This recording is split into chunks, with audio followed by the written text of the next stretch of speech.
ನೀವು ನೋಡ್ತಾ ಇದ್ರೆ ನ್ಯೂಸ್ ಫಸ್ಟ್. ಇದು ವಿಶೇಷ ಸಂದರ್ಶನ. ನಾನು ವಿನಾಯಕ್ ಗಂಗೊಳ್ಳಿ. ಇಂದಿನ ಸಂದರ್ಶನದ ವಿಶೇಷ ಅತಿಥಿ ಮಂಡ್ಯ ಸಂಸದೆ ಸುಮಲತಾ ಅಂಬರೀಶ್. ಸುಮಲತಾ ಅವರೇ, ಕಾರ್ಯಕ್ರಮಕ್ಕೆ ಸ್ವಾಗತ. ನಮಸ್ತೆ. ರಾಜ್ಯದ 28 ಲೋಕಸಭಾ ಕ್ಷೇತ್ರದ ಕತೆ ಒಂಥರ, ಮಂಡ್ಯದ ಕತೆ ಒಂಥರ. ಮಂಡ್ಯ ರಾಜಕಾರಣ ಯಾಕೆ ಯಾವಾಗಲೂ ಹೀಟಪ್ ಆಗೇ ಇರುತ್ತೆ? ಮಂಡ್ಯ ವಿಶೇಷತೆನೇ ಹಾಗೆ. ಮೊದಲಿಂದಲೂ ಅದು ಒಂಥರ ನೀವು 28 ಕ್ಷೇತ್ರಗಳಿಗೆ ಕಂಪೇರ್ ಮಾಡಿದ್ರೆ ಮಂಡ್ಯದಲ್ಲೇ ರಾಜಕಾರಣ ಯಾವತ್ತೂ ಬೇರೆ ಥರನೇ ಇತ್ತು ಮೊದಲಿಂದಲೂ. ಅಫ್ಕೋರ್ಸ್ ನನ್ನ ಎಲೆಕ್ಷನಲ್ಲಿ ಸುದ್ದಿ ಒಂದು ಎಲ್ಲ ಕಡೆನೂ ಫ್ರಮ್ ಕರ್ನಾಟಕದಲ್ಲಿ ಮಾತ್ರ ಅಲ್ಲ, ಇಡೀ ದೇಶದಲ್ಲೇ ಒಂಥರ ಸತ್ ಮಾಡಿದ್ದಂದರೆ ಅದು ಮಂಡ್ಯ ಎಲೆಕ್ಷನ್ನು. ಅದು ಆಗ್ಲಿಂದನೂ ಅದೇ ಒಂದು ಮೊಮೆಂಟಮ್ಮನ್ನು ಮೇಂಟೈನ್ ಮಾಡ್ಕೊಂಡು ಬರ್ತಾನೆ ಇದೆ. ಗೊತ್ತಿಲ್ಲ ಅದಕ್ಕೆ ಯಾವುದು ಕಾರಣ. ಮೇಡಮ್, ನನಗೆ ಮಂಡ್ಯ ಮತದಾರರು ಇಡೀ ರಾಜ್ಯದ 28 ಲೋಕಸಭಾ ಕ್ಷೇತ್ರ ಮತದಾರರಿಗೆ ಕಂಪೇರ್ ಮಾಡಿದರೆ ಬಹಳ ಬಹಳ ಪ್ರಬುದ್ಧ ಮತದಾರರು. ನನಗೆ ಪರ್ಸ್ನಲಿ ಮಂಡ್ಯ ಮತದಾರರ ಬಗ್ಗೆ ಮತ್ತು ಅವರ ರಾಜಕೀಯ ಬದ್ಧತೆ ಬಗ್ಗೆ ನನಗೆ ಬಹಳ ಹೆಮ್ಮೆ ಇದೆ ನನಗೆ.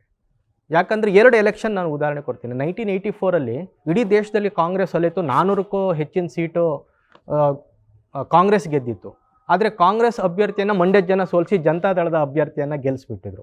2ನೇ ಎಲೆಕ್ಷನ್ ತಮ್ಮ ಎಲೆಕ್ಷನ್ 2019ರಲ್ಲಿ ನಡೆದ ಚುನಾವಣೆ. 2 ಪಕ್ಷಗಳು, ಮುಖ್ಯಮಂತ್ರಿಗಳು, ಇಡೀ ರಾಜ್ಯ ಸರ್ಕಾರ, 2 ಬಲಾಢ್ಯ ಪಕ್ಷಗಳು, ನಾಯಕರು, 8 ಜನ MLAಗಳು ಇದ್ರೂ ಜನ ತಮ್ಮನ್ನು ಆಯ್ಕೆ ಮಾಡಿದ್ದಾರೆ. ಯಾಕೆ ಇಂಥ ಪ್ರಬುದ್ಧತೆ ಇಲ್ಲಿ ಅಲ್ಲಿನ ಜನರಲ್ಲಿ? ನೀವು ಮಂಡ್ಯದಲ್ಲಿ ನೋಡಿದ್ರೆ ಪ್ರತಿ ಬೀದಿಯಲ್ಲೂ ರಾಜಕಾರಣ ಡಿಸ್ಕಸ್ ಮಾಡ್ತಾರೆ, ಪ್ರತಿ ಮನೆಯಲ್ಲೂ ಚರ್ಚೆ ಮಾಡ್ತಾರೆ. ಪ್ರತಿಯೊಬ್ಬರು ಪ್ರತಿದಿನ ಎದ್ದು ಬೇರೆ ಕಡೆ ಎಲ್ಲ ಎಂಟರ್ಟೈನ್ಮೆಂಟ್ ಚಾನಲ್ಸ್ ನೋಡಿದ್ರೆ ಮಂಡ್ಯದಲ್ಲಿ ಬರೀ ನ್ಯೂಸ್ ಚಾನಲ್ಸೇ ಓಡುತ್ತೆ ಪ್ರತಿ ಮನೆಯಲ್ಲೂ. ಮೊದಲಿಂದ ಅವ್ರಿಗೆ ರಾಜಕಾರಣದ ಬಗ್ಗೆ ಒಂದು ಆಸಕ್ತಿ, ಕುತೂಹಲ ಹೆಚ್ಚಾಗಿರುವಂಥ ಒಂದು ಕ್ಷೇತ್ರ ಮಂಡ್ಯ ಅಂದರೆ. ಸೊ ಹಾಗಾಗಿ ಅದನ್ನು ನೋಡಿ ಫಾಲೋ ಮಾಡಿ ಅವರು ಒಂಥರ ಅಪ್ಡೇಟೆಡ್ ಆಗಿರ್ತಾರೆ ರಾಜಕಾರಣದಲ್ಲಿ ಏನೇನು ನಡೀತಾ ಇದೆ ಅನ್ನೋದು ಒಂದಾದರೆ. ಇನ್ನೊಂದು ಕಡೆ ಅವರು ಯೂಶ್ವಲ್ ಇಶ್ಯೂಸು ಅಥವಾ ಒಂದು ಡೈನೆಸ್ಟಿಗೆ ಬರೋವಂಥವ್ರಿಗೆ ನಾವು ವೋಟ್ ಹಾಕಬೇಕು, ಕೈ ಕಟ್ಕೊಂಡು ಅವರು ಅಭಿವೃದ್ಧಿ ಮಾಡ್ತಾರೋ ಇಲ್ವೋ ಅವ್ರನ್ನೇ ನಾವು ಗೆಲ್ಲಿಸ್ಬೇಕು ಅನ್ನೋವಂಥ ಒಂದು ಮನಸ್ಥಿತಿ ಮಂಡ್ಯದವರಲ್ಲಿ ಇರಲ್ಲ. ಅಟ್ ದ ಸೇಮ್ ಟೈಮ್ ಸ್ವಲ್ಪ ಎಮೋಷ್ನಲ್ ಆಗಿ ಮಾಡ್ತಾರೆ.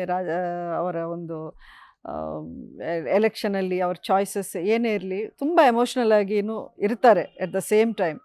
ಸೊ ಇದೆಲ್ಲ ಸೇರಿರುವಂಥ ಒಂದು ವಿಶೇಷವಾದ ಒಂದು ಮತ್ತು ಯಾವ ಆಮಿಷಕ್ಕೂ ಬಗ್ಗಲ್ಲ, ಯಾವ ಅಧಿಕಾರಕ್ಕೂ ಬಗ್ಗಲ್ಲ, ಯಾರು ಹಿಂಬಾಲಕರು ಅಲ್ಲ. ಇಂಥವ್ರನ್ನ ಗೆಲ್ಲಿಸ್ಬೇಕು ಅಂತಂದ್ರೆ ಅದು ಏನೇ ಬಂದರೂ ಗೆಲ್ಲಿಸ್ತಾರೆ. ಮಂಡ್ಯ, ಅದಕ್ಕೆ ನಾವು ಹೇಳಿದ್ದು ಮಂಡ್ಯ ಅಂದರೆ ಸ್ವಾಭಿಮಾನ. ಅವ್ರಿಗೆ ಸ್ವಾಭಿಮಾನಕ್ಕಿಂತ ಹೆಚ್ಚಾಗಿ ಯಾರೋ ಬೇರೆಯವ್ರು ಬಂದು ಹೇಳಿದ್ರು ಅಥವಾ ಇನ್ನೊಬ್ರು ಬಂದು ದುಡ್ಡು ಕೊಟ್ಟರು, ಇನ್ನೊಂದು ಆಫರ್ ಮಾಡಿದ್ರು, ಇನ್ನೊಂದು ಆಮಿಷ ಮಾಡಿದ್ರು, ಅದೇ ಅದಕ್ಕೆಲ್ಲ ಬಗ್ಗಲ್ಲ ಅವರು. ಅವ್ರ ಮನಸ್ಸಿಗೆ ಏನು ಸರಿ ಅನಿಸುತ್ತೋ ಅದನ್ನೇ ಮಾಡ್ತಾರೆ ಮಂಡ್ಯದವರು. ಓಕೆ, ಟು ದಿ ಪಾಯಿಂಟಿಗೆ ಬರ್ತೀನಿ ಮೇಡಮ್. 2024 ಲೋಕಸಭಾ ಚುನಾವಣೆಯಲ್ಲಿ ಸುಮಲತಾ ಅಂಬರೀಶ್ ಅವರು ಕಂಟೆಸ್ಟ್ ಮಾಡ್ತಾರಾ, ಮಾಡಲ್ವಾ? ಕಂಟೆಸ್ಟ್ ಮಾಡಬೇಕು ಅಂತಲೇ ನಾನು ಅಂದ್ಕೊಂಡಿದ್ದೀನಿ. ಖಂಡಿತ BJP ಪಕ್ಷ ಆ ಸೀಟನ್ನ ಉಳಿಸ್ಕೊಳ್ತಾರೆ. ನನಗೆ ಆ ಸೀಟು ಸ್ಪರ್ಧೆ ಮಾಡೋಕ್ಕೆ ನನಗೆ ಆ ಟಿಕೆಟ್ ಕೊಡ್ತಾರೆ ಅನ್ನೋ ವಿಶ್ವಾಸ ನಂದು. ಮೇಡಮ್, ಈಗ ತಾವು ಜನ ತಮ್ಮನ್ನು ಇಂಡಿಪೆಂಡೆಂಟಾಗಿ ಆಯ್ಕೆ ಮಾಡಿ ನಿಮ್ಮನ್ನು 2 ಬಲಾಢ್ಯ ಪಕ್ಷಗಳಿದ್ರು ನಿಮ್ಮನ್ನು ಗೆಲ್ಲಿಸಿದ್ದಾರೆ.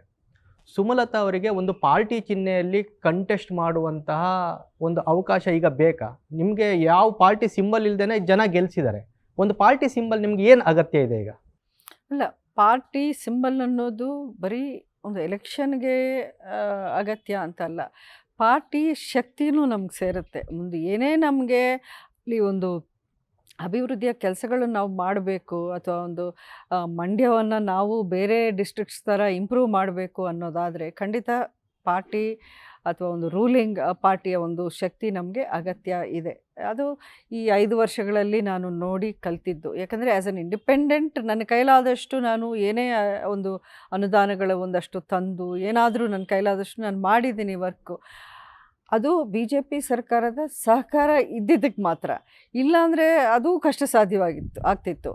ಸೊ ಹಾಗಾಗಿ ಇಂಡಿಪೆಂಡೆಂಟ್ ಆಗಿ ಆವಾಗ ನಿಂತ್ಕೊಳ್ಳೋವಂಥ ಸಂದರ್ಭವೂ ಬೇರೆ ಇತ್ತು. ಪ್ರಾಕ್ಟಿಕಲಾಗಿ ಮಾತಾಡಬೇಕು ಅಂದರೆ ಪ್ರತಿ ಸಲ ಅದೇ ರೀತಿ ಆಗುತ್ತೆ ಅಂದ್ಕೊಳ್ಳೋದು ಮೂರ್ಖತ್ವ ಆಗುತ್ತೆ. 52 ವರ್ಷಗಳಾಯಿತು ಒಬ್ಬ ಇಂಡಿಪೆಂಡೆಂಟ್ ಕರ್ನಾಟಕದಿಂದ ಗೆಲ್ಲೋಕ್ಕೆ. ಫಸ್ಟ್ ಟೈಮ್ ಒಬ್ಬ ಮಹಿಳೆ ಇಂಡಿಪೆಂಡೆಂಟ್ ಆಗಿ MP ಎಲೆಕ್ಷನ್ನ ಗೆದ್ದಿದ್ದು ಅಂದರೆ ಅದು ನಾನೇ.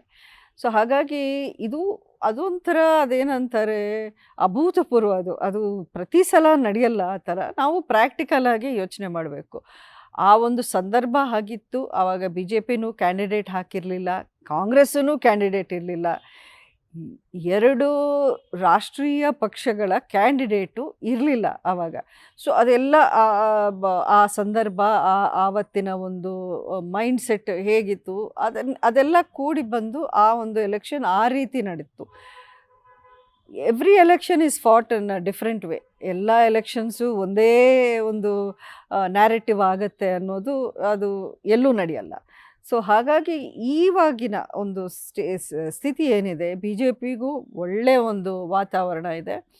ಅಷ್ಟೇ ಅಲ್ಲ, ಲಾಸ್ಟ್ ಅಸೆಂಬ್ಲಿ ಎಲೆಕ್ಷನ್ನಲ್ಲಿ ನೀವು ನೋಡಿದ್ರೆ 23ರಲ್ಲಿ ನಡೆದ ಎಲೆಕ್ಷನಲ್ಲಿ ನೀವು 2018ಕ್ಕೆ ನೀವು ಅದನ್ನು ಕಂಪೇರ್ ಮಾಡಿದ್ರೆ ಸಾಕಷ್ಟು ಡೆವಲಪ್ ಆಗಿದೆ ಬಿ ಜೆ ಪಿಗೆ. ಅಲ್ಲಿ ಒಂದು ನಂಬರ್ ಪಕ್ಷೇತರ ಆಗಿ ಗೆಲ್ಲೋದ್ಕಿಂತ ಒಂದು ಪಾರ್ಟಿ ಸಿಂಬಲ್ನಲ್ಲಿ ಗೆದ್ರೆ ನಿಮ್ಗೆ ಅಭಿವೃದ್ಧಿ ಜಾಸ್ತಿ ಮಾಡ್ಬೋದು ಅಂತ. ಅಷ್ಟೇ ಅಲ್ಲ, ಎಲೆಕ್ಷನ್ನಲ್ಲೂ ಆ ಶಕ್ತಿ ನಮಗೆ ಕೂಡಿ ಬರುತ್ತೆ. ಅದಕ್ಕೆ ಮುಂದಕ್ಕೆ ಹೋಗಿ ಮುಂದುವರಿಸಿ ಆ ಒಂದು ಶಕ್ತಿ ನಮಗೆ ಅದು ತುಂಬಾ ಅದು ಯೂಸ್ ಆಗುತ್ತೆ ನನ್ನ ಕ್ಷೇತ್ರದ ಒಂದು ಡೆವಲಪ್ಮೆಂಟ್ಗೆ. Okay madam, why B J P? ಈ ಕಳೆದ 5 ವರ್ಷಗಳಲ್ಲಿ ನಾನು ಅತಿ ಹತ್ತಿರದಿಂದ ನಾನು ನೋಡ್ಕೊಂಡು ಬಂದಿದ್ದೀನಿ B J P party how it functions ಅನ್ನೋದು. ಮುಖ್ಯವಾಗಿ ಅವರ ಒಂದು ಆರ್ಗನೈಸ್ಡ್ ವೇಲಿ ಅವ್ರು ಮಾಡೋ ಏನೇ ಇದ್ರೂ ಒಂದು ಸಣ್ಣ ಫಂಕ್ಷನಿಂದ ಒಂದು ದೊಡ್ಡ ಈವೆಂಟ್ವರೆಗೂ ಯಾವ ರೀತಿ ಅವರು ಅದನ್ನು ಅಪ್ರೋಚ್ ಮಾಡ್ತಾರೆ. ಇನ್ನು ಅದಕ್ಕಿಂತ ಅತಿ ಮುಖ್ಯವಾದದ್ದು ನರೇಂದ್ರ ಮೋದಿ ಅವರ ಒಂದು ವಿಷನ್. ನಮ್ಮ ದೇಶಕ್ಕಾಗಿ ಯಾವ ರೀತಿ ಅವರ ಕಲ್ಪನೆ ಇದೆ, ಯಾವ ರೀತಿ ಅವರ ಕನಸುಗಳಿವೆ ಅನ್ನೋದನ್ನು ನೋಡಿ ನಿಜಕ್ಕೂ ಐ ಫೀಲ್ ನಮ್ಮ ದೇಶದ ಈ 10 ವರ್ಷಗಳಲ್ಲಿ ಆಗಿರುವಂಥ ಒಂದು ಅಭಿವೃದ್ಧಿ, ಒಂದು ಪ್ರಗತಿ, ಎಲ್ಲೋ ಇದ್ದಿದ್ದ ನಮ್ಮ ದೇಶ ಇವಾಗ ಪ್ರಪಂಚದಲ್ಲಿ ನೀವು ಎಕಾನಮಿ ವೈಸ್ ನೋಡಿಕೊಂಡ್ರೆ ಎಲ್ಲಿದ್ದನೋ 5ನೇ ಸ್ಥಾನಕ್ಕೆ ತಂದು ಕೂರಿಸಿದ್ದ ಒಂದು ಹೆಗ್ಗಳಿಕೆ ಅದು Narendra Modi and B J P ಪಕ್ಷಕ್ಕೇ ಸಿಗುತ್ತೆ. ಅದು ಅವರು ಸ್ವಾರ್ಥದಿಂದ ಯಾವುದೇ ಕೆಲಸ ಮಾಡಲ್ಲ. ಏನೇ ಅವ್ರಿಗೆ ಯಾರೇ ಈಗ ಆಪೋಸಿಷನ್ ಅವರು ಟೀಕ್ಸಿದ್ದು ಅಥವಾ ಏನೇನೋ ಬೇರೆ ಬೇರೆ ರೀತಿಯ ಮಾತುಗಳನ್ನು ಅವ್ರು ಯಾವುದಕ್ಕೂ ತಲೆ ಕೆಡಿಸ್ಕೊಂಡಿಲ್ಲ. ಯಾಕೆಂದರೆ ಅವರ ವಿಷನ್ ಸ್ಟ್ರೇಟ್ ಫಾರ್ವರ್ಡ್ ಆಗಿದೆ. ನಮ್ಮ ದೇಶದ ಪ್ರಗತಿ ಪ್ರತಿಯೊಬ್ಬರಿಗೆ ನನ್ನ ಯೋಜನೆಗಳ ಒಂದು ಬೆನಿಫಿಟ್ ಪ್ರತಿಯೊಂದು ಮನೆಗೆ ಮೂಲೆಯಲ್ಲೂ ಸಿಗಬೇಕು ಅನ್ನೋದು ಒಂದೇ ಅವರ ಇದು. ಆ್ಯಂಡ್ ಕನಸು ಇರ್ಬೋದು, ಬಟ್ ಅದನ್ನು ಇಂಪ್ಲಿಮೆಂಟ್ ಮಾಡೋಕ್ಕೆ ಆ ಒಂದು ಎಕ್ಸಿಕ್ಯೂಟ್ ಮಾಡೋಕ್ಕೆ ಒಂದು ಶಕ್ತಿ ಬೇಕು, ಅದರ ಒಂದು ಆರ್ಗನೈಸೇಷನ್ ಬೇಕು, ಆ ಡಿಸಿಪ್ಲಿನ್ ಬೇಕು, ಆ ಶಿಸ್ತು ಆ ಪಾರ್ಟಿಲಿದೆ. ಮೇಡಮ್, ಈಗ ತಾವು ಬಿ ಜೆ ಪಿಯ ಸಿದ್ಧಾಂತವನ್ನು ಒಪ್ಪಿ ಸಿದ್ಧಾಂತವನ್ನ ಎಕ್ಸೆಪ್ಟ್ ಮಾಡಿಕೊಂಡು ಬಿ ಜೆ ಪಿಗೆ ಸಪೋರ್ಟ್ ಮಾಡ್ತಾ ಇದ್ರು, ಅಥವಾ ನರೇಂದ್ರ ಮೋದಿಯವರ ಡೆವಲಪ್ಮೆಂಟ್ ಮಾತ್ರ ನೋಡಿ ಹಿಂದುತ್ವನೂ ಎಕ್ಸೆಪ್ಟ್ ಮಾಡ್ಕೊಂಡಿದ್ದೀನಿ, ಡೆವಲಪ್ಮೆಂಟು ಎಕ್ಸೆಪ್ಟ್ ಮಾಡ್ಕೊಂಡಿದ್ದೀನಿ ಅಂತನೋ, ಅಥವಾ ಹಿಂದುತ್ವ ಎಕ್ಸೆಪ್ಟ್ ಮಾಡ್ಕೊಂಡಿಲ್ಲ ಬರೀ ಡೆವಲಪ್ಮೆಂಟ್ ನೋಡಿಯೇ ನಾನು ಬಿ ಜೆ ಪಿಗೆ ಸಪೋರ್ಟ್ ಮಾಡ್ತಾ ಇದ್ದೀನೋ ಏನು? ಅಲ್ಲ, ಖಂಡಿತ ನನಗೆ ಫಸ್ಟು ನರೇಂದ್ರ ಮೋದಿ ಅವರ ವಿಷನ್ನು, ಅವರ ಡೆವಲಪ್ಮೆಂಟ್ ವರ್ಕ್ ಇದು ಫಸ್ಟ್ ಆದ್ಯತೆ. ಆಮೇಲೆ ಹಿಂದುತ್ವ ಅನ್ನೋದು ಅವರ ಪಾರ್ಟಿಯ ಐಡಿಯಾಲಜಿ ಹಿಂದುತ್ವ, ಇದೊಂದು ಹಿಂದೂ ದೇಶ ಅಂತ ಹೇಳುವಂಥದ್ದು ಅವರ ಪಾರ್ಟಿ ಐಡಿಯಾಲಜಿ. ಅದನ್ನು ಒಪ್ಕೊಂಡಿದ್ದೀರಾ ತಾವು? ಅಲ್ಲ, ಹಿಂದೂ ದೇಶ ಅಂತ ನನಗೆ ಈ ಪ್ರಶ್ನೆನೇ ನೀವು ಮಾತ್ರ ಅಲ್ಲ, ಬೇರೆ ಎಲ್ಲ ಕಡೆನೂ ಈ ಚರ್ಚೆ ಈ ರೀತಿ ಆಗುತ್ತೆ. ನನಗೆ ತುಂಬ ಆಶ್ಚರ್ಯ ಆಗುತ್ತೆ. ಈಗ ಎಲ್ಲೇ ಇದ್ರೂ ಒಂದು ಕಂಟ್ರಿಯಲ್ಲಿ ಯಾವ ಮೆಜಾರಿಟಿ ಇದೆಯೋ, ಯಾವ ರಿಲಿಜನ್ ಅಥವಾ ಕಮ್ಯುನಿಟಿ, ಅದನ್ನು ಆ ಒಂದು ಕಮ್ಯುನಿಟಿ ಬೇಸ್ಡ್ ಅಂತಲೇ ಕರಿತೀವಿ. ಈಗ UAE ಅಂದರೆ ಅದು ಮುಸ್ಲಿಂ ಕಂಟ್ರಿ, ಇಂಡೋನೇಷ್ಯಾ ಅಂದರೆ ಅದು ಮುಸ್ಲಿಂ ಕಂಟ್ರಿ, ಮಾಲ್ದೀವ್ಸ್ ಅಂದರೆ ಅದು ಮುಸ್ಲಿಂ ಕಂಟ್ರಿ. ಯಾಕೆಂದರೆ ಅಲ್ಲಿ ಮೆಜಾರಿಟಿ ಇರೋದು. ಹಾಗಿದ್ರೆ ಅಲ್ಲಿ ಬೇರೆ ರಿಲಿಜನ್ಸ್ ಅವರಿಲ್ವಾ? ಹಿಂದೂಗಳಿಲ್ವಾ? ಕ್ರಿಶ್ಚಿಯನ್ಸ್ ಇಲ್ವಾ? ಸಿಖ್ಸ್ ಇಲ್ವಾ? ಬುದ್ಧಿಸ್ಟ್ ಇಲ್ವಾ? ಬೇರೆ ಯಾರೂ ಇಲ್ವಾ? ಎಲ್ಲರೂ ಇದ್ದಾರೆ. ಬಟ್ ಆ ಮೆಜಾರಿಟಿ ಏನಿದೆ ಅದನ್ನು ಕರಿತೀವಿ ಹಿಂದುತ್ವ ಅಂತ ಬಂದಾಗ. ಅದನ್ನು ಕೆಲವರು ಅದೇನೋ ಒಂದು ಕೆಟ್ಟ ಮಾತು ಅನ್ನೋ ಥರ ಬಿಂಬಿಸೋಕೆ ಮಾಡುವಂಥ ಪ್ರಯತ್ನ ಈ ನಡುವೆ ಆಗ್ತಿದೆ. ಅದು ಪೊಲಿಟಿಕಲ್ ಎಜೆಂಡಾಸ್ ಇಟ್ಕೊಂಡು ಮಾತಾಡೋರ್ದು ಒಂದಿದೆ. ಈಗ ಹಿಂದುತ್ವ ಅಂದರೆ ಅವ್ರು ಏನು ಮಾಡೋಕ್ಕೆ ಹೊರಟಿದ್ದಾರೆ? ಹಾಗಾದರೆ ಹಿಂದುತ್ವ ಅಂದರೆ ಬೇರೆ ರಿಲಿಜನ್ಸ್ನ ಸರ್ವನಾಶನ ಮಾಡಬೇಕು ಅಂತ ಹೊರಟಿರೋದು ಅವರು? ಹಿಂದುತ್ವ ಅನ್ನೋದು ನಮ್ಮ ಧರ್ಮವನ್ನು, ನಮ್ಮ ಸಂಸ್ಕೃತಿಯನ್ನು, ನಮ್ಮ ಹಳೆಯ ಒಂದು ಧಾರ್ಮಿಕ ಒಂದು ಶಿಕ್ಷಣ ಏನಿದೆ ಅದನ್ನು ನಮ್ಮ ಜನಕ್ಕೆ ಮತ್ತೆ ಅವೇರ್ನೆಸ್ ತರುವಂಥ ಒಂದು ಪ್ರಯತ್ನವನ್ನು ಮಾಡ್ತಿದ್ದಾರೆ ಹೊರತು ನಾವು ನಮಗೆ ಹಿಂದೂಗಳು ಮಾತ್ರ ಬೇಕು, ಬೇರೆ ಎಲ್ಲರೂ ಇಲ್ಲಿಂದ ಓಡೋಗಿ, ಅಥವಾ ನಮ್ಮ ಹಿಂದುತ್ವ ಬಿಟ್ಟು ಇನ್ನು ಯಾರೇ ಇದ್ರೂ ಅವರೆಲ್ಲರೂ ನಾವು ಏನೋ ಶಿಕ್ಷೆ ಕೊಡ್ತೀವಿ ಅಥವಾ ನಿಮ್ಮ ಸಿಟಿಸನ್ಶಿಪ್ ಕ್ಯಾನ್ಸಲ್ ಮಾಡ್ತೀವಿ ಅಂತ ಅವ್ರು ಹೇಳ್ತಾ ಇಲ್ಲ. He wants to include everybody. ಮೊನ್ನೆ ಪಾರ್ಲಿಮೆಂಟಲ್ಲಿ ಒಬ್ಬ ಸೀನಿಯರ್ ಸದಸ್ಯರು ಸೌಗತ್ ರಾಯ್ ಅಂತ ಇದೇ ರೀತಿ ಒಂದು ಮಾತು ಹೇಳಿದ್ರು. ಒಂದು ಬಡ್ಜೆಟ್ ವಿಷಯಕ್ಕೆ ಬಂದಾಗ ಇದರಲ್ಲಿ ಫಾರ್ಮರ್ಸ್ಗೆ ಹೇಳಿದ್ರಿ, ಮಹಿಳೆಯರಿಗೆ ಹೇಳಿದ್ರಿ, ಯುವಕರಿಗೆ ಹೇಳಿದ್ರಿ, ಮೈನಾರಿಟೀಸ್ಗೆ ಏನು ಹೇಳಿದ್ರಿ ಅಂತ ಕೇಳಿದ್ರು. ಈ ಪ್ರಸ್ತಾಪ ಬಂದಿದ್ದಕ್ಕೆ ನಾನು ಹೇಳ್ತೀನಿ, ಮೋದಿ ಅವರು ಒಂದೇ ಆನ್ಸರ್ ಕೊಟ್ಟರು. ಹಾಗಾದರೆ ನಿಮ್ಮ ರಾಜ್ಯದಲ್ಲಿ ಮಹಿಳೆಯರಲ್ಲಿ ಮುಸ್ಲಿಮ್ಸ್ ಇಲ್ವಾ, ಮೈನಾರಿಟೀಸ್ ಇಲ್ವಾ? ರೈತರಲ್ಲಿ ಮುಸ್ಲಿಮ್ಸ್ ಇಲ್ವಾ, ಮೈನಾರಿಟೀಸ್ ಇಲ್ವಾ? ಯುವಕರಲ್ಲಿ ಮೈನಾರಿಟೀಸು ಮುಸ್ಲಿಮ್ಸ್ ಇಲ್ವಾ? ನನ್ನ ಯೋಜನೆಗಳು ಪ್ರತಿಯೊಬ್ಬರಿಗೆ, ನಾನೊಂದು ರೋಡ್ ಕಟ್ಟಿದ್ರೆ ಅದರಲ್ಲಿ ಬರೀ ಹಿಂದೂಗಳು ಓಡಾಡೋದು, ಬಿ ಜೆ ಪಿನವ್ರು ಓಡಾಡೋದಲ್ಲ, ಪ್ರತಿಯೊಬ್ಬರು ಓಡಾಡೋಕ್ಕೆ ನಾವು ಮಾಡೋದು ಆ ರೋಡನ್ನ. ಒಂದು ಜಲ್ ಜೀವನ್ ಮಿಷನ್ ಅಂತ ಮಾಡಿದ್ರೆ ಅದು ಪ್ರತಿಯೊಬ್ಬರು ಮನೆಗೆ, ಅದನ್ನು ನೀವು ಯಾವ ರಿಲಿಜನ್ನು ಯಾವ ಧರ್ಮಕ್ಕೆ ಸೇರಿದವರಂತ ನೋಡಿ ನಾವು ಕೊಡಲ್ಲ. ಸೊ ಹಂಗಾದರೆ what is the meaning of Hindutva ಅನ್ನೋದು ನಾವು ತುಂಬ ಡೀಪಾಗಿ ರಾಜಕಾರಣದಲ್ಲಿ ಎರಡು ದೃಷ್ಟಿಕೋನ ಇದೆ. ಒಂದು ಹಿಂದುತ್ವದ ದೃಷ್ಟಿಕೋನ, ಇನ್ನೊಂದು ಸೆಕ್ಯುಲರ್ ಕಾನ್ಸ್ಟಿಟ್ಯೂಷನ್ ಅಂತ ಹೇಳುವಂಥ ಒಂದು ದೃಷ್ಟಿ. ಅಂದರೆ ಈ ದೇಶದಲ್ಲಿ ಒಬ್ಬ ಹಿಂದೂಗೆ ಎಷ್ಟು ಅಧಿಕಾರ ಇದೆಯೋ ಅಷ್ಟೇ ಮುಸಲ್ಮಾನರಿಗೂ ಇದೆ, ಕ್ರಿಶ್ಚಿಯನ್ಸ್ರಿಗೂ ಇದೆ, ಬೇರೆ ಧರ್ಮದವರಿಗೆ ಸೆಕ್ಯುಲರ್ ಕಾನ್ಸ್ಟಿಟ್ಯೂಷನ್ ಅಂತ ಹೇಳುವಂಥದ್ದು. ಸೊ ಹಾಗಾಗಿ ಈ ಎರಡು ರಾಜಕೀಯ ಪ್ರಭೇದ ಇದೆ. ಅಂದರೆ ಈಗ ತಮ್ಮ ಪ್ರಭೇದ, ಈಗ ತಾವು ಏನು ಹೇಳ್ತಾ ಇದ್ರಿ, ಹಿಂದುತ್ವ ತಾವು ಎಕ್ಸೆಪ್ಟ್ ಮಾಡ್ಕೊಂಡಿದ್ದೀರಿ, ಹಾಗೆ ಸಂವಿಧಾನದ ಆಶಯಗಳನ್ನು ಎಕ್ಸೆಪ್ಟ್ ಮಾಡ್ಕೊಂಡಿದ್ದೀನಿ, ನರೇಂದ್ರ ಮೋದಿಯವರ ಅಭಿವೃದ್ಧಿ ಯೋಜನೆಗಳನ್ನು ಸಹ ಎಕ್ಸೆಪ್ಟ್ ಮಾಡಿ ತಾವು BJPಗೆ ಸಪೋರ್ಟ್ ಮಾಡ್ತಾ ಇದ್ದೀರಿ ಅಂತ ನೋಡಿ. But I have to go into detail ಈ ಒಂದು ತರ್ಕಕ್ಕೆ. ಯಾಕೆಂದರೆ ಸೆಕ್ಯುಲರ್ ಅನ್ನೋದು ತುಂಬ ಮಿಸ್ಯೂಸ್ಡ್ ವರ್ಡ್ ಆಗಿಬಿಟ್ಟಿದೆ ನಮ್ಮಲ್ಲಿ. ಸೆಕ್ಯುಲರ್ ಅಂದರೆ ಬರೀ ನೀವು ಒಂದು ಕಮ್ಯುನಿಟಿ ಪರ ನಿಂತರೆ ಅದು ಸೆಕ್ಯುಲರ್ ಆಗಲ್ಲ. ಸೆಕ್ಯುಲರ್ ಅಂದರೆ ನೀವು ಪ್ರತಿಯೊಂದು ಕಮ್ಯುನಿಟಿನ ವಿಶ್ವಾಸಕ್ಕೆ ತಗೊಂಡು ಪ್ರತಿಯೊಂದು ಕಮ್ಯುನಿಟಿಗೆ ನೀವು ಒಂದು ನ್ಯಾಯಬದ್ಧವಾದ ಜಸ್ಟಿಸ್ನ ಕೊಡಿಸೋದಾದರೆ ಅದು ಸೆಕ್ಯುಲರಿಸಮ್. ನೀವು ಸೆಕ್ಯುಲರ್ ಪಾರ್ಟಿ ಅಂತೀರಾ. ಈಗ ಸಪೋಸ್ ಪಾಲಿಟಿಕ್ಸ್ಗೆ ಬರೋಣ, ಒಂದು ಸ್ಪರ್ಧೆ, ಒಂದು ಕಾನ್ಸ್ಟಿಟ್ಯೂನ್ಸಿ, ಅಲ್ಲಿ ಸಪೋಸ್ ನಿಮ್ಗೆ ಅಲ್ಲಿ ಒಕ್ಕಲಿಗ ಪ್ರಧಾನವಾದ ಒಂದು ಕ್ಷೇತ್ರ, ನೀವು ಬೇರೆಯವ್ರಿಗೆ ಕೊಟ್ಬಿಡ್ತೀರಾ ಅಲ್ಲಿ ನಿಮ್ಮ ಟಿಕೆಟ್ನ? ಅಷ್ಟೇ ಸೆಕ್ಯುಲರ್ ನೀವಿದ್ದರೆ, ಬೇಡಪ್ಪ ನಾವು ಇಲ್ಲಿ ಮೆರಿಟ್ ಕ್ಯಾಂಡಿಡೇಟ್ ಯಾರಿದ್ದಾರೆ ಅವ್ರಿಗೆ ಕೊಡ್ತೀವಿ, ನಾವು ಒಕ್ಕಲಿಗರಾದರೆ ಏನು ಇನ್ಯಾರಾದರೆ ಏನು ನಮ್ಮ ಕ್ಯಾಂಡಿಡೇಟ್ ಮೆರಿಟ್ ನೋಡಿ ನೀವು ವೋಟ್ ಹಾಕಿ ಅನ್ನೋ ಅಂಥ ಧೈರ್ಯ ಸಾಹಸ ನೀವು ಮಾಡ್ತೀರಾ? Prove your secular first. ನೀವು ಹೇಳಿ ಸೆಕ್ಯುಲರ್ ಅಂದರೆ ನಿಮ್ಮ ಉದ್ದೇಶ ಏನು ಅಂತ ಇಂಥ ಒಂದು ಪಕ್ಷಗಳು ಪ್ರೂವ್ ಮಾಡ್ಕೋಬೇಕಾಗಿರೋ ಒಂದು ಸಂದರ್ಭ ಇದು. ಯಾಕೆಂದರೆ ಸೆಕ್ಯುಲರ್ ಅನ್ನೋದಕ್ಕೆ ನಾವು ರಾಜಕಾರಣದಲ್ಲಿ ಪ್ಲೇಸ್ ಇಲ್ಲ. Be very very realistic about this. Secularism ಅನ್ನೋದನ್ನು ಮಿಸ್ಯೂಸ್ ಮಾಡಿಕೊಂಡು ಅವರು ಒಂದು ದುಷ್ಪ್ರಚಾರ ಮಾಡುವಂಥ ಒಂದು ಪ್ರಯತ್ನ ಇದು ಅಷ್ಟೇ ವಿನಃ ಯಾರೂ ಸೆಕ್ಯುಲರ್ ಇಲ್ಲ. ಸೆಕ್ಯುಲರ್ ಆದರೆ ನಮ್ಮ ದೇಶದ ಒಂದು ಪರಿಸ್ಥಿತಿ ಈ ರೀತಿ ಇರ್ತಾ ಇರಲಿಲ್ಲ. ಬಟ್ ನರೇಂದ್ರ ಮೋದಿ ಅವರು ಅಥವಾ BJP ಪಕ್ಷದ ಸಿದ್ಧಾಂತಗಳಲ್ಲಿ ಹಿಂದುತ್ವ ಬಿಟ್ಟರೆ ಬೇರೆ ಯಾರನ್ನೂ ನಾವು ಎಂಕರೇಜ್ ಮಾಡಲ್ಲ ಅನ್ನೋದು ಯಾವತ್ತೂ ಆ ರೀತಿಯ ಒಂದು ಅವರ ಆ್ಯಕ್ಷನಲ್ಲೋ ಅವರ ಮಾತುಗಳಲ್ಲೋ ಯಾವತ್ತೂ ನಡೆದಿಲ್ಲ. ಅದನ್ನು ಅವರ ಒಂದು ಪಾಪ್ಯುಲಾರಿಟಿನ ಸಹಿಸೋಕೆ ಯಾರಿಗಾಗಲ್ವೋ ಆ ರೀತಿಯ ಒಂದು ನ್ಯಾರೇಟಿವ್ನ ಸೃಷ್ಟಿಸಿ ಅದನ್ನೇ ಒಂದು ಸುಳ್ಳನ್ನು ನೀವು 1000 ಸತಿ ಹೇಳಿದ್ರೆ ಅದೇ ಎಲ್ಲೋ ಒಂದು ಕಡೆ ನಿಜ ಆಗತ್ತೆ ಅನ್ನೋ ರೀತಿಯಲ್ಲಿ ಪ್ರಚಾರ ನಡೀತಾ ಇದೆ. ಬಿಟ್ಟರೆ I don't agree with this. Madam, Ambareesh ಅವರ 4-5 ದಶಕದ ರಾಜಕಾರಣವನ್ನು ಒಂದು ಉದಾಹರಣೆಯಾಗಿ ತಗೊಳ್ಳೋಣ. ಅಂಬರೀಷ್ ಅವರು JDS ಅಲ್ಲಿದ್ದರು, ಆಮೇಲೆ ಕಾಂಗ್ರೆಸ್ಸಿಗೆ ಬಂದರು, ಕಾಂಗ್ರೆಸ್ನಲ್ಲೇ ರಾಜಕಾರಣವನ್ನು ನಡೆಸಿದ್ರು ಅವರು. ಅಂಬರೀಷ್ ಅವರಿಗೆ BJPಯಲ್ಲೂ ಫ್ರೆಂಡ್ಸ್ ಇದ್ದಾರೆ, ಕಾಂಗ್ರೆಸ್ನಲ್ಲೂ ಫ್ರೆಂಡ್ಸ್ ಇದ್ದಾರೆ, ಮತ್ತು JDS ಅಲ್ಲೂ ಫ್ರೆಂಡ್ಸ್ ಇದ್ದಾರೆ, ಮತ್ತು ಬೇರೆ ಬೇರೆ ಕ್ಷೇತ್ರದಲ್ಲಿ ಎಲ್ಲ ಕಡೆಯಲ್ಲೂ ಫ್ರೆಂಡ್ಸ್ ಇದ್ದಾರೆ. ಆದರೆ ರಾಜಕಾರಣ ಅಂತ ಬಂದಾಗ ಕೇವಲ ಸೆಕ್ಯುಲರ್ ಪಾರ್ಟಿಗಳಲ್ಲಿ ಮಾತ್ರ ಅವ್ರು ರಾಜಕಾರಣ ಮಾಡಿದರು. ಈಗ ತಾವು BJPಗೆ ಸಪೋರ್ಟ್ ಮಾಡುವಂಥದ್ದು ಅಂಬರೀಷ್ ಅವರ ರಾಜಕೀಯ ನಿಲುವುಗಳ ವಿರೋಧ ಆಗೋದಿಲ್ವಾ? ನಿಮ್ಮ ಪ್ರಶ್ನೆಯಲ್ಲಿ ಒಂದಷ್ಟು ಮಿಸ್ಇನ್ಫಾರ್ಮೇಷನ್ ಇರ್ಬೋದು, ಮಿಸ್ಕನ್ಸೆಪ್ಷನ್ ಇರ್ಬೋದು. ಫಸ್ಟ್ ನಾನು ಅದನ್ನು ಕರೆಕ್ಟ್ ಮಾಡ್ತೀನಿ. ಅಂಬರೀಷ್ ಅವರ ಫಸ್ಟ್ ಪೊಲಿಟಿಕಲ್ ಕರಿಯರ್ ಸ್ಟಾರ್ಟ್ ಮಾಡಿದ್ದು ಕಾಂಗ್ರೆಸ್ಸಿಂದ, ನಾಟ್ JDS. ಅವ್ರು ಫಸ್ಟ್ ಜಾಯ್ನ್ ಆಗಿದ್ದೆ PV ನರಸಿಂಹರಾವ್ ಅವರ ನೇತೃತ್ವದಲ್ಲಿ ಕಾಂಗ್ರೆಸ್ ಪಾರ್ಟಿನ ಜಾಯ್ನ್ ಆದರು. ಅದು ಒಂದಷ್ಟು ಘಟನೆಗಳು ಅವ್ರಿಗೆ ಬೇಜಾರಾಗಿತ್ತು. ಅವರು ನಾಟ್ JDS, JD ಜನತಾ ದಳ, ಆವಾಗ JDS ಆಗಿಲ್ಲ ಇನ್ನು. ಆವಾಗ ಎಲ್ಲರೂ ಸ್ಪ್ಲಿಟ್ ವಿಚ್ಛೇದನೆ ಆಗೋಕ್ಕೆ ಮೊದಲಿದ್ದಂಥ ಜನತಾದಳ ಸೆಕ್ಯುಲರ್ ಅಂತಲ್ಲ, ಜನತಾದಳ. ಆ ಜನತಾದಳದಲ್ಲಿ ಆವಾಗ ದೇವೇಗೌಡರು, ರಾಮಕೃಷ್ಣ ಹೆಗಡೆ, ಜಯೇಶ್ ಪಟೇಲ್ ಇಂಥ ನಾಯಕರೆಲ್ಲ ಇದ್ದ ಒಂದು ಪಾರ್ಟಿಲಿ ಅಂಬರೀಷ್ ಅವರು ಸೇರಿಕೊಂಡ್ರು. ನೆಕ್ಸ್ಟ್ ಮತ್ತೆ ಅವ್ರು ಏನಕ್ಕೆ ಕಾಂಗ್ರೆಸ್ಸಿಗೆ ಬಂದರು ಅಂದರೆ ಆವಾಗ ಎಸ್ ಎಂ ಕೃಷ್ಣರವ್ರು ಬಂದು ಅವ್ರನ್ನ ರಿಕ್ವೆಸ್ಟ್ ಮಾಡಿಕೊಂಡ್ರು, ಒಳ್ಳೆ ಅವಕಾಶ ಇದೆ ನನಗೆ, ನೀವು ನನಗೆ ಸಪೋರ್ಟ್ ಮಾಡಿದ್ರೆ ಮಂಡ್ಯದಿಂದ ಒಂದು ಒಳ್ಳೆ ಪೊಸಿಷನ್ ಇದಾಗತ್ತೆ ಅಂತ. ಆವಾಗ ಅವರು ಸೋನಿಯಾ ಗಾಂಧಿ ಅವ್ರಿಗೆ ಹೇಳಿದ್ರು, ಎಸ್ ಎಂ ಕೃಷ್ಣ ಅವರನ್ನು ನೀವು ಚೀಫ್ ಮಿನಿಸ್ಟರ್ ಮಾಡ್ತಿದ್ದೀರಾ ಅನ್ನೋ ಒಂದೇ ಕಾರಣ, ನಮ್ಮ ಜಿಲ್ಲೆಯವರು ಚೀಫ್ ಮಿನಿಸ್ಟರ್ ಆಗಬೇಕು, ಅದಕ್ಕೆ ನಾನು ಎಲ್ಲ ಬಿಟ್ಟು ಕಾಂಗ್ರೆಸ್ಗೆ ಸೇರ್ತಾ ಇದ್ದೀನಿ ಅಂತ ಹೇಳಿದ್ರು. ಇದು ಒಂದು ಭಾಗ. ಆದರೆ ನೀವು ಹೇಳ್ತೀರಾ ಸೆಕ್ಯುಲರ್ ನಿಲುವುಗಳು, ನಾನು ಅದಕ್ಕೆ ನಿಮಗೆ ಆನ್ಸರ್ ಕೊಟ್ಟಿದ್ದೀನಿ. BJP is more secular than Congress ನನ್ನ ಪ್ರಕಾರ. ವಾಜಪೇಯಿ ಗವರ್ಮೆಂಟ್ ಅಲ್ಲಿ ಅವರು ಅಂಬರೀಷ್ ಅವರು ಸಹ ಕೆಲವು ವೇದಿಕೆಗಳಲ್ಲಿ ಇದನ್ನು ಹೇಳಿದ್ದಾರೆ.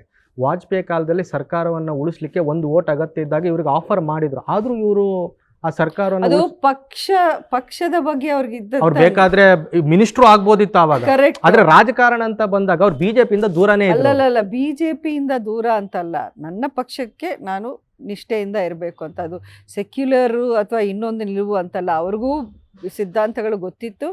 ಇನ್ಫ್ಯಾಕ್ಟ್ ನಿಮ್ಮ ಇನ್ಫಾರ್ಮೇಷನ್ಗೆ ನಾನು ಹೇಳೋಕೆ ಇಷ್ಟಪಡ್ತೀನಿ, ವಾಜಪೇಯಿ ಅವ್ರಿಗೆ ಬಿಗ್ಗೆಸ್ಟ್ ಫ್ಯಾನ್ ಆಗಿದ್ರು ಅಂಬರೀಷ್. ಅವರು ಟಿ ವಿಯಲ್ಲಿ ಅವರು ಬಂದು ಮಾತಾಡುವಾಗೆಲ್ಲ ಪ್ರತಿಯೊಂದು ಸ್ಪೀಚ್ನ ಕೇಳಿ ಇವರು ಅಡ್ಮೈರ್ ಮಾಡೋರು.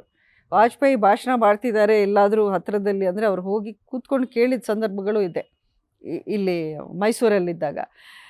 ಅವರ ಪರ್ಸ್ನಲಿ ಈಗ ಹೇಳಿದ್ರೆ ನಾನೇನೋ ನನ್ನ ಅನುಕೂಲಕ್ಕಾಗಿ ಹೇಳ್ತಾ ಇದ್ದೀನಿ ಅಂತ ನೀವು ಅನ್ಕೋಬೋದು. ಅವರು ಯಾವಾಗಲೂ ಹೇಳೋರು BJP ಹ್ಯಾಸ್ ಮೈ ಹಾರ್ಟ್ ಅನ್ನೋರು. ಅಂದರೆ ಅವರಿಗೆ ತುಂಬ ತುಂಬ ತುಂಬ ಒಂದು ಅದೇನಂತೀವಿ ಆಡ್ಮಿರೇಷನ್ ಇತ್ತು BJPಯ ಸಿದ್ಧಾಂತಗಳ ಬಗ್ಗೆ, ಅವ್ರ ಪಕ್ಷಕ್ಕೆ. ಬಟ್ ನಾನು ಒಂದು ಮಾತು ಕೊಟ್ಟರೆ ನಾನು ಅಲ್ಲೇ ಉಳ್ಕೊತೀನಿ. ನನ್ನ ಪಕ್ಷದಲ್ಲಿ ನನ್ನ ಮಿನಿಸ್ಟರ್ ಮಾಡಿದ್ರು ಸೋನಿಯಾ ಗಾಂಧಿಯವರು ಅಥವಾ ಪಕ್ಷದ ಹೈಕಮಾಂಡು. ಸೊ ಹಾಗಾಗಿ ನಾನು ಅದನ್ನು ಉಳಿಸ್ಕೋತೀನಿ, ನನ್ನ ಪಕ್ಷದ ವಿರುದ್ಧ ನಾನು ಯಾವತ್ತೂ ನಡ್ಕೊಳ್ಳಲ್ಲ ಅಂತ ಹೇಳಿದ್ರು. ಬಟ್ ಅಷ್ಟೇ ಅವರು ನೀವು ಹೇಳೋ ಪ್ರಕಾರ ಅವ್ರ ವಿರುದ್ಧ ಹೋಗಿಲ್ಲ ಅಂತ ಅಂದ್ಕೊಳ್ಳೋದಾದರೆ 2018 ಎಲೆಕ್ಷನ್ ಅವರು ಯಾಕೆ ನಿಂತ್ಕೊಂಡಿಲ್ಲ ಕಾಂಗ್ರೆಸ್ಸಿಂದ? ಅವ್ರಿಗೂ ಒಂದಷ್ಟು ಬೇಜಾರು ಆಗಿತ್ತು ಆ ಪಕ್ಷದ ಒಂದಷ್ಟು ವಿಷಯಗಳ ಆಗಿರೋ ವಿಷಯಗಳ ಬಗ್ಗೆ. ಅವರು ಒಂದು ಪಕ್ಷದಲ್ಲಿದ್ದಾಗ ನಾನು ನನ್ನ ಪಕ್ಷದ ವಿರೋಧ ಮಾತಾಡುವಂಥ ಅವ್ರು ಕೆಲವರು ಇರ್ತಾರೆ. ಬಟ್ ಅಂಬರೀಷ್ ಅವ್ರಿಗೆ ಆ ಅಭ್ಯಾಸ ಇರಲಿಲ್ಲ. ಏನೇ ಇದ್ದರೂ ನಮ್ಮಲ್ಲಿರಬೇಕು, ಹೊರಗಡೆ ನಾನು ಹೇಳ್ಕೊಳ್ಳಲ್ಲ ಅನ್ನೋಂಥ ವಿಚಾರ ಅವ್ರದ್ದು. ಹಾಗಾಗಿ ಅವ್ರು ನಿಜಕ್ಕೂ ಅವ್ರಿಗಾಗಿರೋ ನೋವನ್ನು ಅವರು ಶೇರ್ ಮಾಡ್ಕೊಂಡಿಲ್ಲ. ಏನು ನೋವಾಗಿತ್ತು ಮೇಡಮ್ ಹೇಳ್ಬೋದಾ ತಾವು? ಫಸ್ಟ್ ಆಫ್ ಆಲ್ ಮಂಡ್ಯದಲ್ಲಿ ಮೊದಲಿಂದಲೂ ಕಾಂಗ್ರೆಸ್ಸಲ್ಲಿ 2 ಬಣ ಅಂತ ಆಗಿತ್ತು. ಅವ್ರ ವಿರುದ್ಧವೇ ಕಾಂಗ್ರೆಸ್ಸಲ್ಲಿ ಒಂದು ಇಡೀ ಫ್ಯಾಕ್ಷನ್ನು ವರ್ಕ್ ಮಾಡ್ತಿತ್ತು ಮೊದಲನೇ ಎಲೆಕ್ಷನಿಂದ ನಾನು ಹೇಳ್ತಾ ಇರೋದು. ಹಂಗೂ ಅವರು 3 ಅಂದರೆ 2 ಬಾರಿ ಕಾಂಗ್ರೆಸ್ಸಿಂದ, ಒಂದು ಜನತಾದಳದಿಂದ ಗೆದ್ಕೊಂಡು ಬಂದರು. ಆಮೇಲೆ MLA ಎಲೆಕ್ಷನಲ್ಲೂ ಅವರು ನಿಂತ್ಕೊಂಡಾಗ ತುಂಬ ಓಪನ್ ಆಗಿ ಆಪೋಸ್ ಮಾಡಿದ್ರು ಒಂದು ಬಣ. ಇದೆಲ್ಲ ಅವ್ರಿಗೆ ನೋವು ತರ್ತಾನೆ ಇತ್ತು. ಇಷ್ಟು ನಾನು ಮಾಡ್ತೀನಿ, ಯಾರನ್ನೂ ನಾನು ಒಂದು ಭೇದ ಭಾವದಿಂದ ನೋಡಲ್ಲ, ಎಲ್ಲರ ಕೆಲಸವನ್ನು ನಾನು ಮಾಡ್ತೀನಿ, ಆದರೂ ನನಗೆ ಇಷ್ಟು ವಿರೋಧ ಇದೆ ಅಂದರೆ ಒಂದು ಸಮುದಾಯದಲ್ಲಿ ಒಬ್ಬರ ಬೆಳವಣಿಗೆಯನ್ನು ಸಹಿಸಲಾರದೆ ಒಂದಷ್ಟು ವಿರೋಧದ ಕೆಲಸ ಚಟುವಟಿಕೆ ಅವ್ರ ವಿರುದ್ಧ ಆಗ್ತಾ ಬಂತು. ಇನ್ನೊಂದು ವರ್ಗ ಏನು ಮಾಡ್ತಿದ್ರು, ಹೋಗಿ ಹೈಕಮಾಂಡಲ್ಲಿ ಇವ್ರ ಬಗ್ಗೆ ಪಿತೂರಿ, ಅದು ಅಂಬರೀಷ್ ಹಂಗೆ, ಅವರು ಈ ಥರ ಮಾಡಲ್ಲ, ಆ ಥರ ಮಾಡ್ತಾರೆ, ಈ ಥರ ಬಿಹೇವ್ ಮಾಡ್ತಾರೆ ಅನ್ನೋ ಒಂದಷ್ಟು ಕಂಪ್ಲೇಂಟ್ಸ್ನ ತಗೊಂಡೋಗಿ ಇದನ್ನು ಮಾಡ್ತಿದ್ರು. ಈ ಒಂದು ವಿಚಾರ ಬಂದಾಗ ಅವರೊಂದು ಸತಿ ಸೋನಿಯಾ ಗಾಂಧಿ ಅವ್ರನ್ನ ಭೇಟಿಯಾಗಿ ಓಪನ್ ಆಗಿ ಹೇಳಿದ್ರು, ನನಗೆ ಗೊತ್ತು ಮೇಡಮ್, ನನ್ನ ಬಗ್ಗೆ ಇದೆಲ್ಲ ನಿಮಗೆ ಹೇಳಿರ್ತಾರೆ, ಮೇ ಬಿ ಅದರಲ್ಲಿ ಒಂದಷ್ಟು ನಿಜ ಇದೆಯೇನೋ, ಬಟ್ ಕೆಲಸ ಅಂತ ಬಂದಾಗ ನನ್ನಷ್ಟು ಸಿನ್ಸಿಯರ್ ನಿಮಗೆ ಯಾರೂ ಇರಲ್ಲ ಅಂತ ಹೇಳಿ, ನಿಮ್ಗೆ ಇಷ್ಟ ಇದ್ದರೆ ನಾನು ಉಳಿಸ್ಕೊಳ್ಳಿ, ಇಲ್ಲಾಂದರೆ ಬೇಡ ಅಂತ ಸೋನಿಯಾ ಗಾಂಧಿಗೆ ಹೇಳಿ ಬಂದರು. ಅದಾದಮೇಲೆ ಅವ್ರನ್ನ ಯೂನಿಯನ್ ಮಿನಿಸ್ಟರ್ ಅವ್ರು ಮಾಡಿದ್ದು UPA 1 ಇಲ್ಲಿ ಬಂದು ಅವರು ಥಂಪಿಂಗ್ ಮೆಜಾರಿಟಿಯಲ್ಲಿ MLA ಎಲೆಕ್ಷನ್ನ ಗೆಲ್ತಾರೆ. ಅವ್ರಿಗೆ ಮಿನಿಸ್ಟ್ರಿ ಇಲ್ಲಿ ಕ್ಯಾಬಿನೆಟ್ ಹೌಸಿಂಗ್ ಮಿನಿಸ್ಟ್ರು ಆಗ್ತಾರೆ. ಕ್ಯಾಬಿನೆಟ್ ಮಿನಿಸ್ಟ್ರ್ ಆಗಿ 6 ತಿಂಗಳಿಗೆ ಅವ್ರಿಗೆ ಗೋಲ್ಡ್ ಮೆಡಲ್ ಸಿಕ್ಕಿದೆ ಹೌಸಿಂಗ್ ಮಿನಿಸ್ಟ್ರಿಗೆ. ಹೋಗಿ ಪ್ರೆಸಿಡೆಂಟ್ ಗೋಲ್ಡ್ ಮೆಡಲ್ ರಿಸೀವ್ ಮಾಡ್ಕೊಂಡು ಬಂದರು ಅವರು. ಹೈಯೆಸ್ಟ್ ನಂಬರ್ ಆಫ್ ಹೌಸಸ್ ಅವರ ಅವಧಿಯಲ್ಲಿ ಬಡವರಿಗೆ ಮನೆಗಳು ನಿವೇಶನ ಆದಂಥ ಒಂದು ಮಿನಿಸ್ಟ್ರಿ ಅಂದರೆ ಅದು ಅಂಬರೀಷ್ ಅವರ ಒಂದು ಅವಧಿಯಲ್ಲಿ. ಈಗಲೂ ಪ್ರತಿಯೊಂದು ಪಾರ್ಟಿಯಿಂದ ಬಂದು ನಮಗೆ ಥ್ಯಾಂಕ್ಸ್ ಇದೆ, ನಮಗೆ ನಾವು ಕೇಳಲೇ ಇಲ್ಲ, ನಮ್ಮನ್ನು ಕರೆದುಬಿಟ್ಟು ನಿನ್ನ ಕ್ಷೇತ್ರಕ್ಕೆ ಎಷ್ಟು ಮನೆ ಬೇಕು ತಗೋ ಅಂತ ಬರೆದು ಕೊಟ್ಟರು, ನಾವು ಎಕ್ಸ್ಪೆಕ್ಟೇ ಮಾಡಿಲ್ಲ ಅಂತಾರೆ. ಅಷ್ಟು ಕೆಲಸನೂ ಅವ್ರು ಮಾಡಿದ್ದು ಒಂದು ಇದು ಆಯಿತು. ಅವ್ರಿಗೆ ಹೆಲ್ತ್ ಪ್ರಾಬ್ಲಮ್ ಆಯಿತು. ಆಮೇಲೆ ಅದ ನಂತರ ಅವ್ರನ್ನ ಒಂದು ಯೂನಿಯನ್ ಮಿನಿಸ್ಟ್ರಿಗೆ ವಿತೌಟ್ ಒಂದು ಸೆಕೆಂಡ್ ಥಾಟ್ ಇಲ್ಲದೆ ರಿಸೈನ್ ಮಾಡಿ ಬಂದಂಥ ಒಂದು ವ್ಯಕ್ತಿತ್ವ ಅಂತ ಅಷ್ಟು ಸ್ಟ್ರಾಂಗ್ ಒಂದು ಪ್ರಿನ್ಸಿಪಲ್ಸ್ ಇದ್ದಂಥ ವ್ಯಕ್ತಿ. ಇಡೀ ಮಂಡ್ಯ ಮಾತ್ರ ಅಲ್ಲ, ಇಡೀ ಕರ್ನಾಟಕದಲ್ಲಿ ಅವ್ರಿಗೆ one of the tallest leaders of Congress ಆಗಿದ್ದರು. ಬರೀ ಮಂಡ್ಯ ಗಂಡು ಅಂತ ಅಥವಾ ಮಂಡ್ಯ ಕಾನ್ಸ್ಟಿಟ್ಯೂನ್ಸಿಯಿಂದ ಅವ್ರು ನಿಂತು ಗೆದ್ದಿರ್ಬೋದು, ಬಟ್ ಅವ್ರಿಗಿದ್ದಂಥ popularity was a plus for Congress everywhere. ಅಂಥ ಒಬ್ಬರ ನಾಯಕರನ್ನು ನೀವು ಒಂದು ಅವಮಾನ ಮಾಡಿರೋ ರೀತಿಯಲ್ಲಿ, ಅಂದರೆ ಸಿದ್ದರಾಮಯ್ಯನವರು ಇನ್ನೊಬ್ಬರು ಲೀಡ್ರು ಅಥವಾ ಹೈಕಮಾಂಡಿಂದನೂ ಅವ್ರನ್ನ ವಿಶ್ವಾಸಕ್ಕೆ ತಗೊಂಡು ನಾವು ರೀಶಫಲ್ ಮಾಡ್ತಾ ಇದ್ವಿ, ನೀವು ಅರ್ಥ ಮಾಡಿಕೊಂಡು ಇದನ್ನು ಮಾಡಿದ್ರೆ ಬೇರೆಯವ್ರಿಗೂ ಅವಕಾಶ ಕೊಡ್ತೀವಿ ಅನ್ನೋಂಥ ಮಾತು ಹೇಳಿದ್ದಿದ್ರೆ ಅವರ ಸಂತೋಷದಿಂದ ರಿಸೈನ್. ಅವ್ರಿಗೆ ಯಾವತ್ತೂ ಅಧಿಕಾರದ ಮೇಲೆ ಒಂದು ಆಸೆ ಇದಕ್ಕೆ ಅಂಟ್ಕೊಂಡಿರ್ಬೇಕು ಕುರ್ಚಿಗೆ ಅನ್ನೋಂಥ ಯಾವುದೂ ಅವ್ರು ಮಾಡಿಲ್ಲ. ಹಂಗಿದ್ದ ವ್ಯಕ್ತಿಗೆ ನೀವು ಒಂಥರ ಹ್ಯೂಮಿಲಿಯೇಟ್ ಮಾಡಿ ಟಿ ವಿ ಮೂಲಕ ಅವ್ರಿಗೆ ಬರುತ್ತೆ, ಈ ಥರ ಅಂಬರೀಷ್ನ ಮಿನಿಸ್ಟ್ರಿಯಿಂದ ಡ್ರಾಪ್ ಮಾಡಿದ್ವಿ. ಅದು ತುಂಬ ನೊಂದ್ಕೊಂಡ್ರು ಅವರು, ತುಂಬ ನೊಂದ್ಕೊಂಡ್ರು. ಈ ಒಂದು ಕಾರಣಕ್ಕೆ ಅವರು ನೆಕ್ಸ್ಟ್ ಟಿಕೆಟ್ KC ವೇಣುಗೋಪಾಲು, ಸಿದ್ದರಾಮಯ್ಯನವರು ಎಲ್ಲರೂ ಬಂದರು, ನೀವು ನಿಂತ್ಕೋಬೇಕು ಮಂಡ್ಯದಿಂದ ಅಂತ. ನೀವು ನನ್ನ ಇನ್ಎಫಿಷಿಯೆಂಟ್ ಅಂತ ಡ್ರಾಪ್ ಮಾಡಿದ್ರಿ, ಇವಾಗ ನಾನು ಹೆಂಗೆ ಎಫಿಷಿಯೆಂಟ್ ಆಗ್ತೀನಿ, ನಾನು ಯಾಕೆ ನಿಂತ್ಕೋಬೇಕು, ಹಾಗೆ ಇರೋಣ ಬಿಡಿ ಅಂತ ಅಂದರು. ಅವ್ರನ್ನ ಮಿನಿಸ್ಟ್ರಿಯಿಂದ ಅವಮಾನ ಮಾಡಿ ಡ್ರಾಪ್ ಮಾಡಿದ ಕಾರಣಕ್ಕೆ ಆ ಎಲೆಕ್ಷನಲ್ಲಿ 7 ಮಂಡ್ಯದಲ್ಲಿ ಕಾಂಗ್ರೆಸ್ಸು ಸೋತರು. So that was Ambareesh's principle ಒಂದು ಕಡೆ, ಅವರ ಪಾಪ್ಯುಲಾರಿಟಿ ಇನ್ನೊಂದು ಕಡೆನ ಸೂಚಿಸುತ್ತೆ. ಸೊ ಕಾಂಗ್ರೆಸ್ ಪಾರ್ಟಿಲಿ ಇವತ್ತು ಹೇಳ್ಕೊಬೋದು ಅವರು ನಮ್ಮ ಓಟ್ಗಳಿಂದಾನೇ ಸುಮಲತಾಗಿ. ಅಲ್ಲ, ಅದಕ್ಕೆ ಬರ್ತೀನಿ. ಅದಕ್ಕಿಂತ ಮುಂಚೆ ಕಾಂಗ್ರೆಸ್ ನಾಯಕರ ಇನ್ನೊಂದು ಸೈಡ್ ವಾದ ಏನಿದೆ ಅಂದರೆ, ನೋಡಿ ಅಂಬರೀಷ್ ಅವರಿಗೆ ಆರೋಗ್ಯ ಸರಿ ಇಲ್ದಿದ್ದಾಗ ವಿಶ್ವದರ್ಜೆ ಎಲ್ಲ ಫೆಸಿಲಿಟಿಗಳನ್ನು ನಾವು ಕೊಟ್ಟಿದ್ದೀವಿ. ಈವನ್ ಅವರನ್ನು ಸಿಂಗಾಪುರ್ಗೂ ಸಹ ನಾವು ಏರ್ಲಿಫ್ಟ್ ಮಾಡಿಸಿದ್ವಿ, ಅದ್ರ ವೆಚ್ಚನೂ ಸಹ ಸರ್ಕಾರ ಭರಿಸಿತ್ತು. ಆದರೆ ಈ ವೆಚ್ಚ ಭರಿಸೋದಕ್ಕೆ ಯಾವ ಪಕ್ಷಗಳೆಲ್ಲ ವಿರೋಧ ಮಾಡಿದ್ರು, ಟೀಕೆ ಮಾಡಿದ್ರು, ಅವ್ರ ಪರವಾಗಿ ಈಗ ಸುಮಲತಾ ಅವರು ನಿಂತಿದ್ದಾರೆ. ಇದು ಗೊತ್ತಿಲ್ವಾ ಅಂತ ಈ ಥರದ್ದು ಒಂದು ವಾದ ಇದೆ. ನೋಡಿ, ಟೀಕೆ ಮಾಡೋದು ಬೇರೆ ಬೇರೆ ಪಕ್ಷಗಳಲ್ಲಿದ್ದಾಗ ಒಂದು ಬೇರೆ ಪಕ್ಷಕ್ಕೆ ಟೀಕೆ ಮಾಡೋದು ಇದೆಲ್ಲ ಸಹಜ. ಅದನ್ನೇ ಅಂದರೆ ಅಂಬರೀಷ್ ಅವ್ರ ಬಗ್ಗೆ ಎಲ್ರಿಗೂ ಗೌರವ ಇತ್ತು. ನೀವೇ ಹೇಳಿದ್ರಿ, ಪ್ರತಿಯೊಂದು ಪಕ್ಷದಲ್ಲೂ ಅವ್ರನ್ನ ಗೌರವಿಸಿ ಅವ್ರನ್ನ ಇಷ್ಟಪಟ್ಟು ಪ್ರೀತಿ ಮಾಡೋ ಜನ. ಈಗ ಬೊಮ್ಮಾಯಿ ಅವರು ಲಾಸ್ಟ್ ಅಂಬರೀಷ್ ಅವರ ಸ್ಮಾರಕಕ್ಕೆ ಯಡಿಯೂರಪ್ಪನವರು ಬೊಮ್ಮಾಯಿ ಅವರು 12 ಕೋಟಿ ವೆಚ್ಚದಲ್ಲಿ ಒಂದು ಸ್ಮಾರಕವನ್ನು ಮಾಡಿದ್ದಾರೆ. ಅಂಬರೀಷ್ ಅವರು BJPಯಲ್ಲಿ ಇದ್ದರು ಅಂತ ಮಾಡಿದ್ರಾ? ಅಂಬರೀಷ್ ಅವರು BJPಗೆ ಪ್ರಚಾರ ಮಾಡಿದ್ರು ಅಂತ ಮಾಡಿದ್ರ? ಯಾವ ಕಾರಣಕ್ಕೆ ಮಾಡಿದ್ರು? ಅವ್ರ ಬಗ್ಗೆ ಅವ್ರಿಗೆ ಅಷ್ಟು ಗೌರವ ಇದ್ದಿದ್ದಕ್ಕೆ ಅವ್ರು ಮಾಡಿದ್ದಾರೆ ಆ ಒಂದು ವಿಷಯನ. ಇಲ್ಲಾಂದರೆ ಅವ್ರು ಏನಕ್ಕೆ ಮಾಡಬೇಕು? ಈಗ ಕಾಂಗ್ರೆಸ್ ಸರ್ಕಾರ ಈ ರೀತಿ ಹೇಳ್ಬೋದು. ಕಾಂಗ್ರೆಸ್ BJP ಅವರು ಟೀಕೆ ಮಾಡಿದ್ರಲ್ಲ, ಕಾಂಗ್ರೆಸ್ ಸರ್ಕಾರ ಆ ಒಂದು ವಿಷಯ ಏನಕ್ಕೆ ಮಾಡಿದ್ದಾರೆ ಅಂತಲೂ ನಾನು ಹೇಳ್ತೀನಿ. ಬಿಕಾಸ್ ಬೇರೆಯವ್ರ ಥರ ಅಂಬರೀಷ್ ಅವರು ಭ್ರಷ್ಟಾಚಾರದ ಒಂದು 100 ಕೋಟಿ ಆಸ್ತಿಯನ್ನು ಮಾಡಿಕೊಂಡು ಇರಲಿಲ್ಲ. ಸೊ ಅವ್ರಿಗೆ ಗೊತ್ತಿತ್ತು ಆವತ್ತಿನ ಕಾಲಕ್ಕೆ ಯಾವ ರೀತಿ ನಾವು ಫೇಸ್ ಮಾಡ್ತಿದ್ವಿ ಅನ್ನೋಂಥ ವಿಚಾರ. ಅದಕ್ಕೆ ನೀವೇನು ತಲೆ ಕೆಡಿಸ್ಕೋಬೇಡಿ, ಅವ್ರು ಸಿಂಗಾಪುರಲ್ಲಿ ಕಳಿಸೋದು ನಾವು ಬೇರ್ ಮಾಡ್ತೀವಿ ಅಂದರು. ಬಟ್ ಅದಕ್ಕೆ ಅಂಬರೀಷ್ ಅವರು ಕಾಂಗ್ರೆಸ್ಗೆ ಅದಕ್ಕೆ ಪೂರ್ವಕ ಬಿಫೋರ್ ದ್ಯಾಟ್ ಎಷ್ಟು ಸಹಕಾರ ನೀಡಿದರು. ಕಾಂಗ್ರೆಸ್ ಗೌರ್ಮೆಂಟ 2 ಬಾರಿ ಅಲ್ಲಿ ಕೇಂದ್ರದಲ್ಲಿ ಸೇವ್ ಮಾಡಿದ್ದು ಅಂಬರೀಷ್. ಒಂದು ನ್ಯೂಕ್ಲಿಯರ್ ವೋಟ್ ಬಂದಾಗ ನೀವೇ ಹೇಳಿದ್ರಿ, ಯಾವುದೇ ಆಮಿಷಕ್ಕೂ ಯಾವುದೇ ಇದಕ್ಕೆ ಅವರು ಒಳಗಾಗಿಲ್ಲ. ವಾಜಪೇಯಿ ಗೌರ್ಮೆಂಟ್ ವಿರುದ್ಧ ನೋ ಕಾನ್ಫಿಡೆನ್ಸ್ ವೋಟ್ ಎಷ್ಟು ಜನ ಇಲ್ಲಿದ್ದರು. NDA, not just BJP. Karunanidhi ಅವ್ರು ಫೋನ್ ಮಾಡ್ತಿದ್ರು, ಚಂದ್ರಬಾಬು ನಾಯ್ಡು ಅವ್ರು ಫೋನ್ ಮಾಡ್ತಿದ್ರು, BJPಯ ಹಲವಾರು ಹೈಕಮಾಂಡ್ ಲೀಡರ್ಸ್ ಇಲ್ಲಿ ಬಂದು ಕೂತಿದ್ರು. ಯಾವುದಕ್ಕೆ ಇವ್ರ ಬಗ್ಗಿಲ್ಲ. ಅದಕ್ಕೊಂದು ಅಪ್ರಿಷಿಯೇಷನ್ ಬೇಡ ನಿಮಗೆ? ಇದು ಏನೊಂದು ಹಾಸ್ಪಿಟಲ್ ವೆಚ್ಚವನ್ನು ನಾವು ಇದನ್ನು ಮಾಡಿದ್ದಕ್ಕೆ ನೀವು ದೊಡ್ಡದಾಗಿ ಅದನ್ನು ಹೇಳ್ಕೊಳ್ಳೋದಾ? ಅದು they should not even speak about it. ಅದು ಅವ್ರ ಕರ್ತವ್ಯವಾಗಿತ್ತು ಅಂಬರೀಷ್ಗೆ ಮಾಡೋಕ್ಕೆ. ಬಿಕಾಸ್ ಅವ್ರು ಕೋಮಾದಲ್ಲಿದ್ದರು ಆ ಒಂದು ಟೈಮಲ್ಲಿ.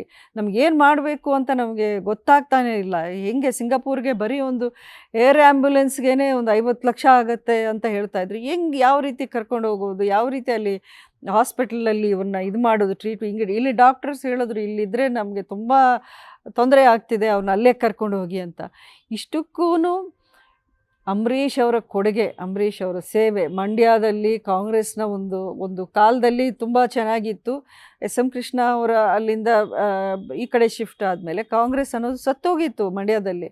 ಅದನ್ನು ರಿವೈವ್ ಮಾಡಿದ್ದೆ ಅಂಬರೀಷ್. ಎಲ್ಲ ಕಡೆ ಜೆ ಡಿ ಎಸ್ ಅಂತ ಅವರೊಬ್ಬರು ಮಾತ್ರ ಗೆದ್ದಿದ್ರು ಆ ಎಲೆಕ್ಷನಲ್ಲಿ. ಸೊ ಇದೆಲ್ಲ ನೋಡಿದ್ರೆ Ambareesh's contribution to Congress was much higher than Congress's contribution to Ambareesh. Madam, ಈಗ ಮೈತ್ರಿ ಧರ್ಮ ಪಾಲನೆ ಮಾಡುವಂಥ ಅನಿವಾರ್ಯತೆ ಏನಾದರೂ ಸುಮಲತಾ ಅವರಿಗೆ ಬರುತ್ತಾ? ಈಗ ಟಿಕೆಟ್ ತಾವು ಹೇಳ್ತೀರಿ, ತಾವು ಉಳಿಸ್ಕೊಳ್ಳಿಕ್ಕೆ ಪ್ರಯತ್ನ ಮಾಡ್ತಾ ಇದ್ದೀರಿ ಅಂತ. BJP ಸೋರ್ಸ್ ಏನು ಹೇಳ್ತಾ ಇದೆ, 3 ಕಾನ್ಸ್ಟಿಟ್ಯೂನ್ಸಿಗಳನ್ನು ನಾವು JDSಗೆ ಬಿಟ್ಟು ಕೊಡ್ತಾ ಇದ್ದೀವಿ ಅಂತ. ಅಂದರೆ ಆಫ್ ದ ರೆಕಾರ್ಡ್ JDSನವರು ಏನು ಹೇಳ್ತಾ ಇದ್ದಾರೆ, ಮಂಡ್ಯ, ಹಾಸನ ಆ್ಯಂಡ್ ಕೋಲಾರ ಅದು JDSಗೆ ಬರ್ತು ಕೊಡ್ತಾ ಇದ್ದಾರೆ. ಅಂದರೆ JDS ಕ್ಯಾಂಡಿಡೇಟಲ್ಲಿ ಡಿಕ್ಲೇರ್ ಆಗುತ್ತೆ ಅಂತ. ಸುಮಲತಾ ಅವರ ಭವಿಷ್ಯ ಏನಾದರೂ ಅತಂತ್ರ ಆಗುತ್ತಾ? ನನ್ನ ಭವಿಷ್ಯ ಯಾವತ್ತೂ ಅತಂತ್ರ ಆಗಲ್ಲ. ನನ್ನ ಪ್ರೆಸೆಂಟು ಚೆನ್ನಾಗಿದೆ, ನನ್ನ ಪಾಸ್ಟು ಚೆನ್ನಾಗಿದೆ, ನನ್ನ ಫ್ಯೂಚರ್ ಅದಕ್ಕಿಂತ ಚೆನ್ನಾಗೇ ಇದೆ. ಅದರಲ್ಲಿ ನನಗೆ ಯಾವುದೇ ಒಂದು ಅನುಮಾನವೂ ಇಲ್ಲ, ಭಯನೂ ಇಲ್ಲ. ಫಸ್ಟ್ ಆಫ್ ಆಲ್ ಈವರೆಗೂ ಎಲ್ಲ ಕಡೆ ಓಡಾಡ್ತಿರೋದು ಬರೀ ಊಹಾಪೋಹನೆ. Take it from me. ಅದರಲ್ಲಿ ಒಂದು 10% ಅಷ್ಟು ಮೇ ಬಿ ಅಲ್ಲೋ ಇಲ್ಲೋ ನಿಜ ಬಿಟ್ಟರೆ 90% ಫಾಲ್ಸೇ ಎಲ್ಲ ಕಡೆ ಓಡಾಡ್ತಿರೋದು. ಈಗ ಒಂದು ಪಕ್ಷ, 2 ಪಕ್ಷಗಳು ಸೇರಿ ಒಂದು ನೆಗೋಷಿಯೇಷನ್ಸ್ ಅಂತ ಮಾಡುವಾಗ ಅವರವರ ಡಿಮ್ಯಾಂಡ್ಸು, ಅವರವರ ಅನಿಸಿಕೆಗಳನ್ನ ಆನ್ ದ ಟೇಬಲ್ ಅವ್ರು ಕೂತ್ಕೊಂಡು ಮಾತಾಡ್ತಾರೆ. ಅದರಲ್ಲಿ ನಮ್ಗೆ ಇಂಥ ಕ್ಷೇತ್ರಗಳು ಬೇಕು ಅಂತ ಇವ್ರು ಹೇಳ್ಬೋದು, ಅಥವಾ ನಾವು ಈ ಕ್ಷೇತ್ರಗಳು ಕೊಡೋಕ್ಕಾಗಲ್ಲ, ಇನ್ನೊಂದು ಕೊಡ್ತೀವಿ ಅಂತ ಅವ್ರು ಹೇಳ್ತಾರೆ. ಇದು ಸಹಜ. ಹಾಗೆ ಅಂತ ಮಾತ್ರಕ್ಕೆ ಇದು ನಮ್ಗೆ ಸಿಕ್ಬಿಟ್ಟಿದೆ ಅಂತ ಹೇಳ್ಕೊಳ್ಳೋದು ಇಟ್ ಈಸ್ ನಾಟ್ ಟ್ರೂ. ಅದು ನಾವು ನಮ್ಮ ಸಂತೋಷಕ್ಕೆ ನಾವು ಖುಷಿಗೆ ಹೇಳ್ಕೊಬೋದು ಬಿಟ್ಟರೆ ಇದೇ 100% ಅಂತ ಯಾರೂ ಇವತ್ತಿನವರೆಗೂ ಹೇಳೋಕ್ಕಾಗೋದಿಲ್ಲ. ಅಫ್ಕೋರ್ಸ್ ಇವತ್ತೋ ನಾಳೆನೋ ಅದು ಅನೌನ್ಸ್ ಆದರೆ ಎಲ್ಲದಕ್ಕೂ ಒಂದು ತೆರೆ ಬೀಳುತ್ತೆ, ಎಲ್ಲರೂ ನೋಡ್ತಾರೆ ಏನು ನಿಜ ಏನು ಅನ್ನೋಂಥದ್ದು. ನಾನು ಹೇಳ್ತಾ ಇರೋದು ನನ್ನ ವಿಶ್ವಾಸ. ನನಗೆ ನನ್ನ ಇಂಟ್ರ್ಯಾಕ್ಷನ್ ಇದೆ BJP ಲೀಡರ್ಗಳು, ಇಲ್ಲಿ ಸ್ಟೇಟ್ ಲೆವೆಲ್ ಇರ್ಬೋದು ಅಥವಾ ಹೈಕಮಾಂಡ್ ಜೊತೆ ಇರ್ಬೋದು. ನನಗೆ ಒಳ್ಳೆ ಒಂದು ಆ ಈಕ್ವೇಷನ್ ಇದೆ. ಅವರ ಮಾತುಗಳಲ್ಲೇ ಹೇಳಿರೋದು, ನೀವು ಯಾವುದೇ ದುಡುಕು ನಿರ್ಧಾರ ತಗೋಬೇಡಿ, ನಿಮ್ಮ ಜೊತೇಲಿ ನಾವು ಇದ್ದೀವಿ ಅನ್ನೋಂಥ ಮಾತನ್ನು ಹೇಳಿದ ಮೇಲೆ I have to believe that word ಅಲ್ವಾ. ಮೇಡಮ್, ಈಗ 2 ಆಪ್ಷನ್ ನೋಡೋಣ. ಒಂದು ಟಿಕೆಟ್ ಸುಮಲತಾ ಅವರಿಗೆ BJPಯಿಂದ ಡಿಕ್ಲೇರ್ ಮಾಡ್ತಾರೆ. ಮೈತ್ರಿ ಧರ್ಮದ ಪಾಲನೆಗಾಗಿ JDS ನಾಯಕರುಗಳೆಲ್ಲ ತಮ್ಮ ಜೊತೆಗೆ ನಿಲ್ಲಬೇಕು. This is the first option ಅಲ್ವಾ. ಅಲ್ಲಿಗೆ ಮುಗೀತದೆ. ಸಪೋಸ್ ಸುಮಲತಾ ಅವರಿಗೆ ಡಿಕ್ಲೇರ್ ಆಗಲಿಲ್ಲ, JDS ಅವರಿಗೆ ಡಿಕ್ಲೇರ್ ಆದರೆ ಸುಮಲತಾ ಅವರು JDS ಅವ್ರ ಜೊತೆಗೆ ನಿಲ್ತಾರ, ಮೈತ್ರಿ ಧರ್ಮ ಪಾಲನೆ ಮಾಡ್ತಾರ? ಅಲ್ಲ, JDS ಅವ್ರಿಗೆ ನನ್ನ ಅಗತ್ಯ ಇದೆಯಾ ಅಂತ ಫಸ್ಟು ನೀವು ಕೇಳಬೇಕು. ಯಾಕೆಂದರೆ JDS as you said is already a strong party. ಅಲ್ಲಿ ಅವ್ರಿಗೆ ಬೇಸ್ ಇರೋವಂಥ ಪಾರ್ಟಿ. ಅಲ್ಲಿ BJP ಪಕ್ಷಕ್ಕೆ ಸ್ವಲ್ಪ ಪಕ್ಷ ಬಿಲ್ಡ್ ಮಾಡಬೇಕು, ಸಂಘಟನೆ ಮಾಡಬೇಕು ಅನ್ನೋ ಒಂದು ಉದ್ದೇಶ ನನ್ನದು. ಈಗ BJP ಸೀಟ್ ಉಳಿಸ್ಕೋಬೇಕು ಅಂತ ನಾನು ಏನಕ್ಕೆ ಅಷ್ಟು ಹಠ ಹಿಡಿತಾ ಇದ್ದೀನಿ? ನನಗೆ ಆಫರ್ ಇದೆ, ಬೇರೆ ಕಡೆ ನಿಂತ್ಕೊಳ್ತೀರಾ, ಅದು ಸುಲಭ, ನಿಮಗೆ ಇಷ್ಟೊಂದು ಚಾಲೆಂಜಸ್ ಇರಲ್ಲ, ಅಲ್ಲಿ ಬೇರೆ ಪಕ್ಷದ ಒಂದು ಡಿಮ್ಯಾಂಡ್ಸ್ ಇರಲ್ಲ, ಅಂಥ ಕಡೆ ನಿಂತರೆ ನಿಮಗೆ ಸುಲಭ, ನೀವು ಇದಕ್ಕೆ ಅರ್ಧನೂ ನೀವು ಅಲ್ಲಿ ಶ್ರಮ ಪಡೋದು ಅಗತ್ಯ ಇರಲ್ಲ, ನಿಮ್ಗೆ ಒಳ್ಳೆ ಹೆಸರಿದೆ, ನಾವು ನಿಮ್ಗೆ ಸಪೋರ್ಟ್ ಮಾಡ್ತೀವಿ. ಇಷ್ಟು ಹೇಳಿದ ಮೇಲೇನು ನಾನು ಸುಲಭವಾಗಿ ಗೆಲ್ಲುವಂಥ ಒಂದು ಕಾನ್ಸ್ಟಿಟ್ಯೂನ್ಸಿ ಬಿಟ್ಟು ಕಷ್ಟವಾದ ಒಂದು ಚಾಲೆಂಜಸ್ ಕೂಡಿರೋ ಒಂದು ಇದನ್ನು ಕಾನ್ಸ್ಟಿಟ್ಯೂನ್ಸಿಯನ್ನು ನಾನು ಏಕೆ ಹಠ ಹಿಡಿಬೇಕು? ನೀವೇ ಹೇಳಿ. ನನಗೆ ಮಂಡ್ಯ ಜೊತೆಯಲ್ಲಿ ಅಂಬರೀಷ್ ಅವರ ಒಂದು ಆ ಒಡನಾಟ ಇದ್ದ ಮಂಡ್ಯ.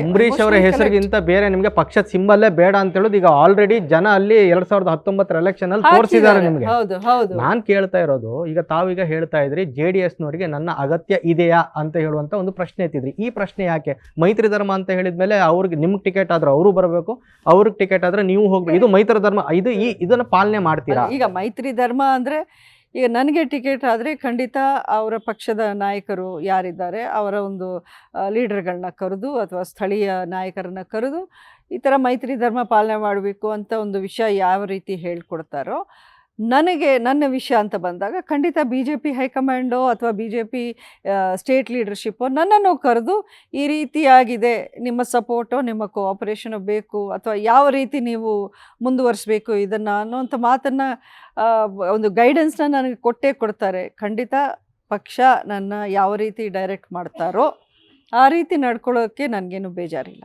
ಮೇಡಮ್ 2019 ಲೋಕಸಭಾ ಚುನಾವಣೆಯಲ್ಲಿ ಇದೇ ಮೈತ್ರಿ ಧರ್ಮನೇ ಇತ್ತು. JDSನವರು ಕಾಂಗ್ರೆಸ್ನವರು ಮೈತ್ರಿ ಅಭ್ಯರ್ಥಿ ಹಾಕಿದರು. ಆವಾಗ ಕಾಂಗ್ರೆಸ್ ನಾಯಕರು ಕಾಂಗ್ರೆಸ್ ಕಾರ್ಯಕರ್ತರೆಲ್ಲ ಮೈತ್ರಿ ಧರ್ಮವನ್ನು ಮೀರಿ ಸುಮಲತಾ ಅವರನ್ನು ಗೆಲ್ಲಿಸಿದ್ರು. ಇದು ನಿಜಾನಾ? ಇದು ಓಪನ್ ಸೀಕ್ರೆಟ್. ಇದರಲ್ಲಿ ಏನು ಯಾರಿಗೂ ಗೊತ್ತಿಲ್ಲದೆ ಇರೋಂಥ ವಿಚಾರ ಏನೂ ಇಲ್ಲ. ಅದು ಎಸ್ಪೆಷಲಿ ಇನ್ ಮಂಡ್ಯದಲ್ಲಿ ಪ್ರತಿಯೊಬ್ಬರಿಗೂ ಗೊತ್ತು. ಖಂಡಿತ ಅವ್ರಿಗೆ ಬೇಜಾರಾಗಿರೋವಂಥ ವಿಷಯಗಳು ಹಲವಾರಿತ್ತು. ಯಾಕೆಂದರೆ ಕಾರ್ಯಕರ್ತರನ್ನು ವಿಶ್ವಾಸಕ್ಕೆ ತಗೊಳ್ದೇನೆ ಅಲ್ಲಿ ನಿಮಗೆ ಲೋಕಲ್ ಪರಿಸ್ಥಿತಿ ಹೆಂಗೆ ಅಂದರೆ ಕಾಂಗ್ರೆಸ್ಸು JDS ಜಿದ್ದಿನ ಹೋರಾಟ ಮೊದಲಿಂದ ಮಾಡ್ಕೊಂಡು ಬಂದವರು. ಆ ಸಂದರ್ಭದಲ್ಲಿ ನೀವು ಏಕಾಏಕಿ ನಾವು ದೋಸ್ತುಗಳು ಅಂತ ಸಡನ್ನಾಗಿ ನೀವು ಅಸೆಂಬ್ಲಿ ಎಲೆಕ್ಷನಲ್ಲಿ ಮಾಡ್ಕೊಂಡಿಲ್ಲ ನೀವು ಅಲಯನ್ಸು. ಎಲೆಕ್ಷನ್ ಆದ ನಂತರ ನೀವು ಮಾಡ್ಕೊಂಡಿರೋ ಒಂದು ಅಲಯನ್ಸ್ ಅದು 2018 ಸರ್ಕಾರ ಫಾರ್ಮ್ ಮಾಡೋಕ್ಕೆ. ಸೊ ಹಾಗಾಗಿ ಆ ಒಂದು ವಿಚಾರ ಬಂದಾಗ ಇವರು ದಿನ ಬೆಳಗ್ಗೆ ಒಬ್ರಿಗೊಬ್ಬರು ಟಿಕಿಸ್ಕೊಂಡು ಚುಡಾಯಿಸ್ಕೊಂಡು ಕಾಲಿಳಿಯುವಂಥ ಒಂದು 2 ಪಕ್ಷಗಳ ಕಾರ್ಯಕರ್ತರು ನೀವು ಒಂದಾಗಿ ಅಣ್ಣ ತಮ್ಮಂದರಾಗಿ ಕೆಲಸ ಮಾಡಿ ಅಂದರೆ ಅದು ಅವ್ರು ಮಾಡೋದಿಲ್ಲ. ಖಂಡಿತ ಅದನ್ನು ಮಾಡೋದಿಲ್ಲ. ಈಗಲೂ I am banking on that. Because ಈಗ JDS NDA ಒಂದು ಅಭ್ಯರ್ಥಿಯಾಗಿ ನಾನು ನಿಂತ್ಕೊಳ್ಬೇಕು ಅಂದರೆ ಖಂಡಿತ ಅವರ ಆಪೋನೆಂಟ್ ಯಾರು? ಕಾಂಗ್ರೆಸ್. ಈಗ ಕಾಂಗ್ರೆಸ್ಗೆ ಒಂದಷ್ಟು ವರ್ಗ JDSಲ್ಲಿ ಖಂಡಿತ ಮಾಡೋದಿಲ್ಲ. ಬಿಕಾಸ್ ಅವರ ಮೇನ್ ಅಪೋನೆಂಟ್ ಕಾಂಗ್ರೆಸ್ಸಲ್ಲಿ. ಅಲ್ಲ ಮೇಡಮ್, ತಮಗೆ ಸಂಸದರಾಗಲಿಕ್ಕೆ ಕಾರಣ ಆಗಿರ್ತಕ್ಕಂಥ ಮೈತ್ರಿ ಧರ್ಮವನ್ನು ಮೀರಿ ನಿಮ್ಮ ಪರವಾಗಿ ಕೆಲಸ ಮಾಡಿದಂಥ ಕಾಂಗ್ರೆಸ್ ಕಾರ್ಯಕರ್ತರಿಗೆ ಇದೊಂಥರ ದ್ರೋಹ ಮಾಡ್ದಂಗಲ್ವಾ ಈಗ ತಾವು BJPಗೆ ಸಪೋರ್ಟ್ ಮಾಡೋದು? ಕಾಂಗ್ರೆಸ್ ಕಾರ್ಯಕರ್ತರಿಗೆ ನಾನು ದ್ರೋಹ ಮಾಡೋದನ್ನ ಅಥವಾ ನನಗೆ ಕಾಂಗ್ರೆಸ್ ಪಕ್ಷದಲ್ಲಿ ವಿರೋಧ ಮಾಡಿಕೊಂಡು ಸುಮಲತಾ ಅವರು ನಮ್ಮ ಪಕ್ಷಕ್ಕೆ ಬೇಡ ಅನ್ನೋವಂಥ ನಾಯಕರ ದ್ರೋಹ ಮಾಡಿದಾರ ಅಂತ ಜನಕ್ಕೆ ಅಲ್ಲಿ ಚೆನ್ನಾಗಿ ಗೊತ್ತಿದೆ. ನನ್ನ ಕಡೆಯಿಂದ ಯಾವ ತಪ್ಪು ನಡೆದಿಲ್ಲ. ಆದರೆ ಸುಮಲತಾ ಅವರು ಕಾಂಗ್ರೆಸ್ಸಿಗೆ ಬಂದರೆ ನಮಗೊಂದಷ್ಟು ತೊಂದರೆ ಆಗ್ಬೋದು ಮಂಡ್ಯದಲ್ಲಿ, ಅಥವಾ ನಮ್ಮ ಪಕ್ಷಕ್ಕೆ ಬಂದರೆ ಒಂದಷ್ಟು ಏನೋ ನಮಗೆ ಅನುಕೂಲ ಆಗೋದಿಲ್ಲ ಅನ್ನೋವಂಥ ನಾಯಕರು ಯಾರು ಅನ್ನೋದು ನೀವೇ ಮಂಡ್ಯದಲ್ಲಿ ವಿಚಾರಿಸಿದ್ರೆ ನಿಮಗೆ ಚೆನ್ನಾಗಿ ಗೊತ್ತಾಗುತ್ತೆ. You have no choice. ಅಲ್ಲ, ಚಾಯ್ಸ್ ಅಲ್ಲ, ನಾನು ಚಾಯ್ಸ್ ಅಂತ ಹೇಳೋಕೆ ಇಷ್ಟಪಡಲ್ಲ. I have lot of self respect. ನನಗೆ ಎಲ್ಲಿ ಗೌರವ ಇಲ್ವೋ, ನನಗೆ ಎಲ್ಲಿ ನೀವು ಬರಬೇಕು ಅಂತ ಯಾರು ಕೇಳಲ್ವೋ ಅಲ್ಲಿಗೆ ನಾನು ಯಾಕೆ ಹೋಗಲಿ? ನನಗೆ ನೀವು ಬನ್ನಿ, ನಮ್ಮ ಪಕ್ಷಕ್ಕೆ ಬೇಕು, ನೀವು ನಮ್ಮ ಪಕ್ಷದಲ್ಲೇ ಉಳಿಬೇಕು, ನಾವಿಬ್ಬರು ಒಗ್ಗಟ್ಟಿಂದ ಒಟ್ಟಾಗಿ ಕೆಲಸ ಮಾಡಬೇಕು ಅಂತ ಒಬ್ಬ ಪ್ರಧಾನಮಂತ್ರಿಗಳು ನನಗೆ ಹೇಳ್ತಾರೆ. ಹೈಯೆಸ್ಟ್ ಲೆವೆಲ್ ಒಂದು ದೇಶದಲ್ಲೆಲ್ಲ ನಮ್ಮ ಪ್ರಪಂಚದಲ್ಲೇ ಬೆಸ್ಟ್ ಲೀಡರ್, ಪಾಪ್ಯುಲರ್ ಲೀಡರ್ ಅಂತ ಹೆಸರು ತಗೊಂಡಿರೋ ಪ್ರಧಾನಮಂತ್ರಿ ನನಗೆ ಒಬ್ಬ ಸಾಧಾರಣ ಒಂದು ಜಸ್ಟ್ ಒನ್ MP ನಾನು ಅಂಥ ಒಬ್ರಿಗೆ ಅವ್ರು ಬಂದು ಹೇಳೋದು ಆ ಕಡೆ ಇದೆ. ಈ ಕಡೆ ನೀವು ಇವ್ರನ್ನ ವಿರೋಧ ಮಾಡ್ಕೊಂಡು ಇವ್ರು ಯಾಕಪ್ಪ ನಮ್ಮ ಪಕ್ಷಕ್ಕೆ ಬೇಕು?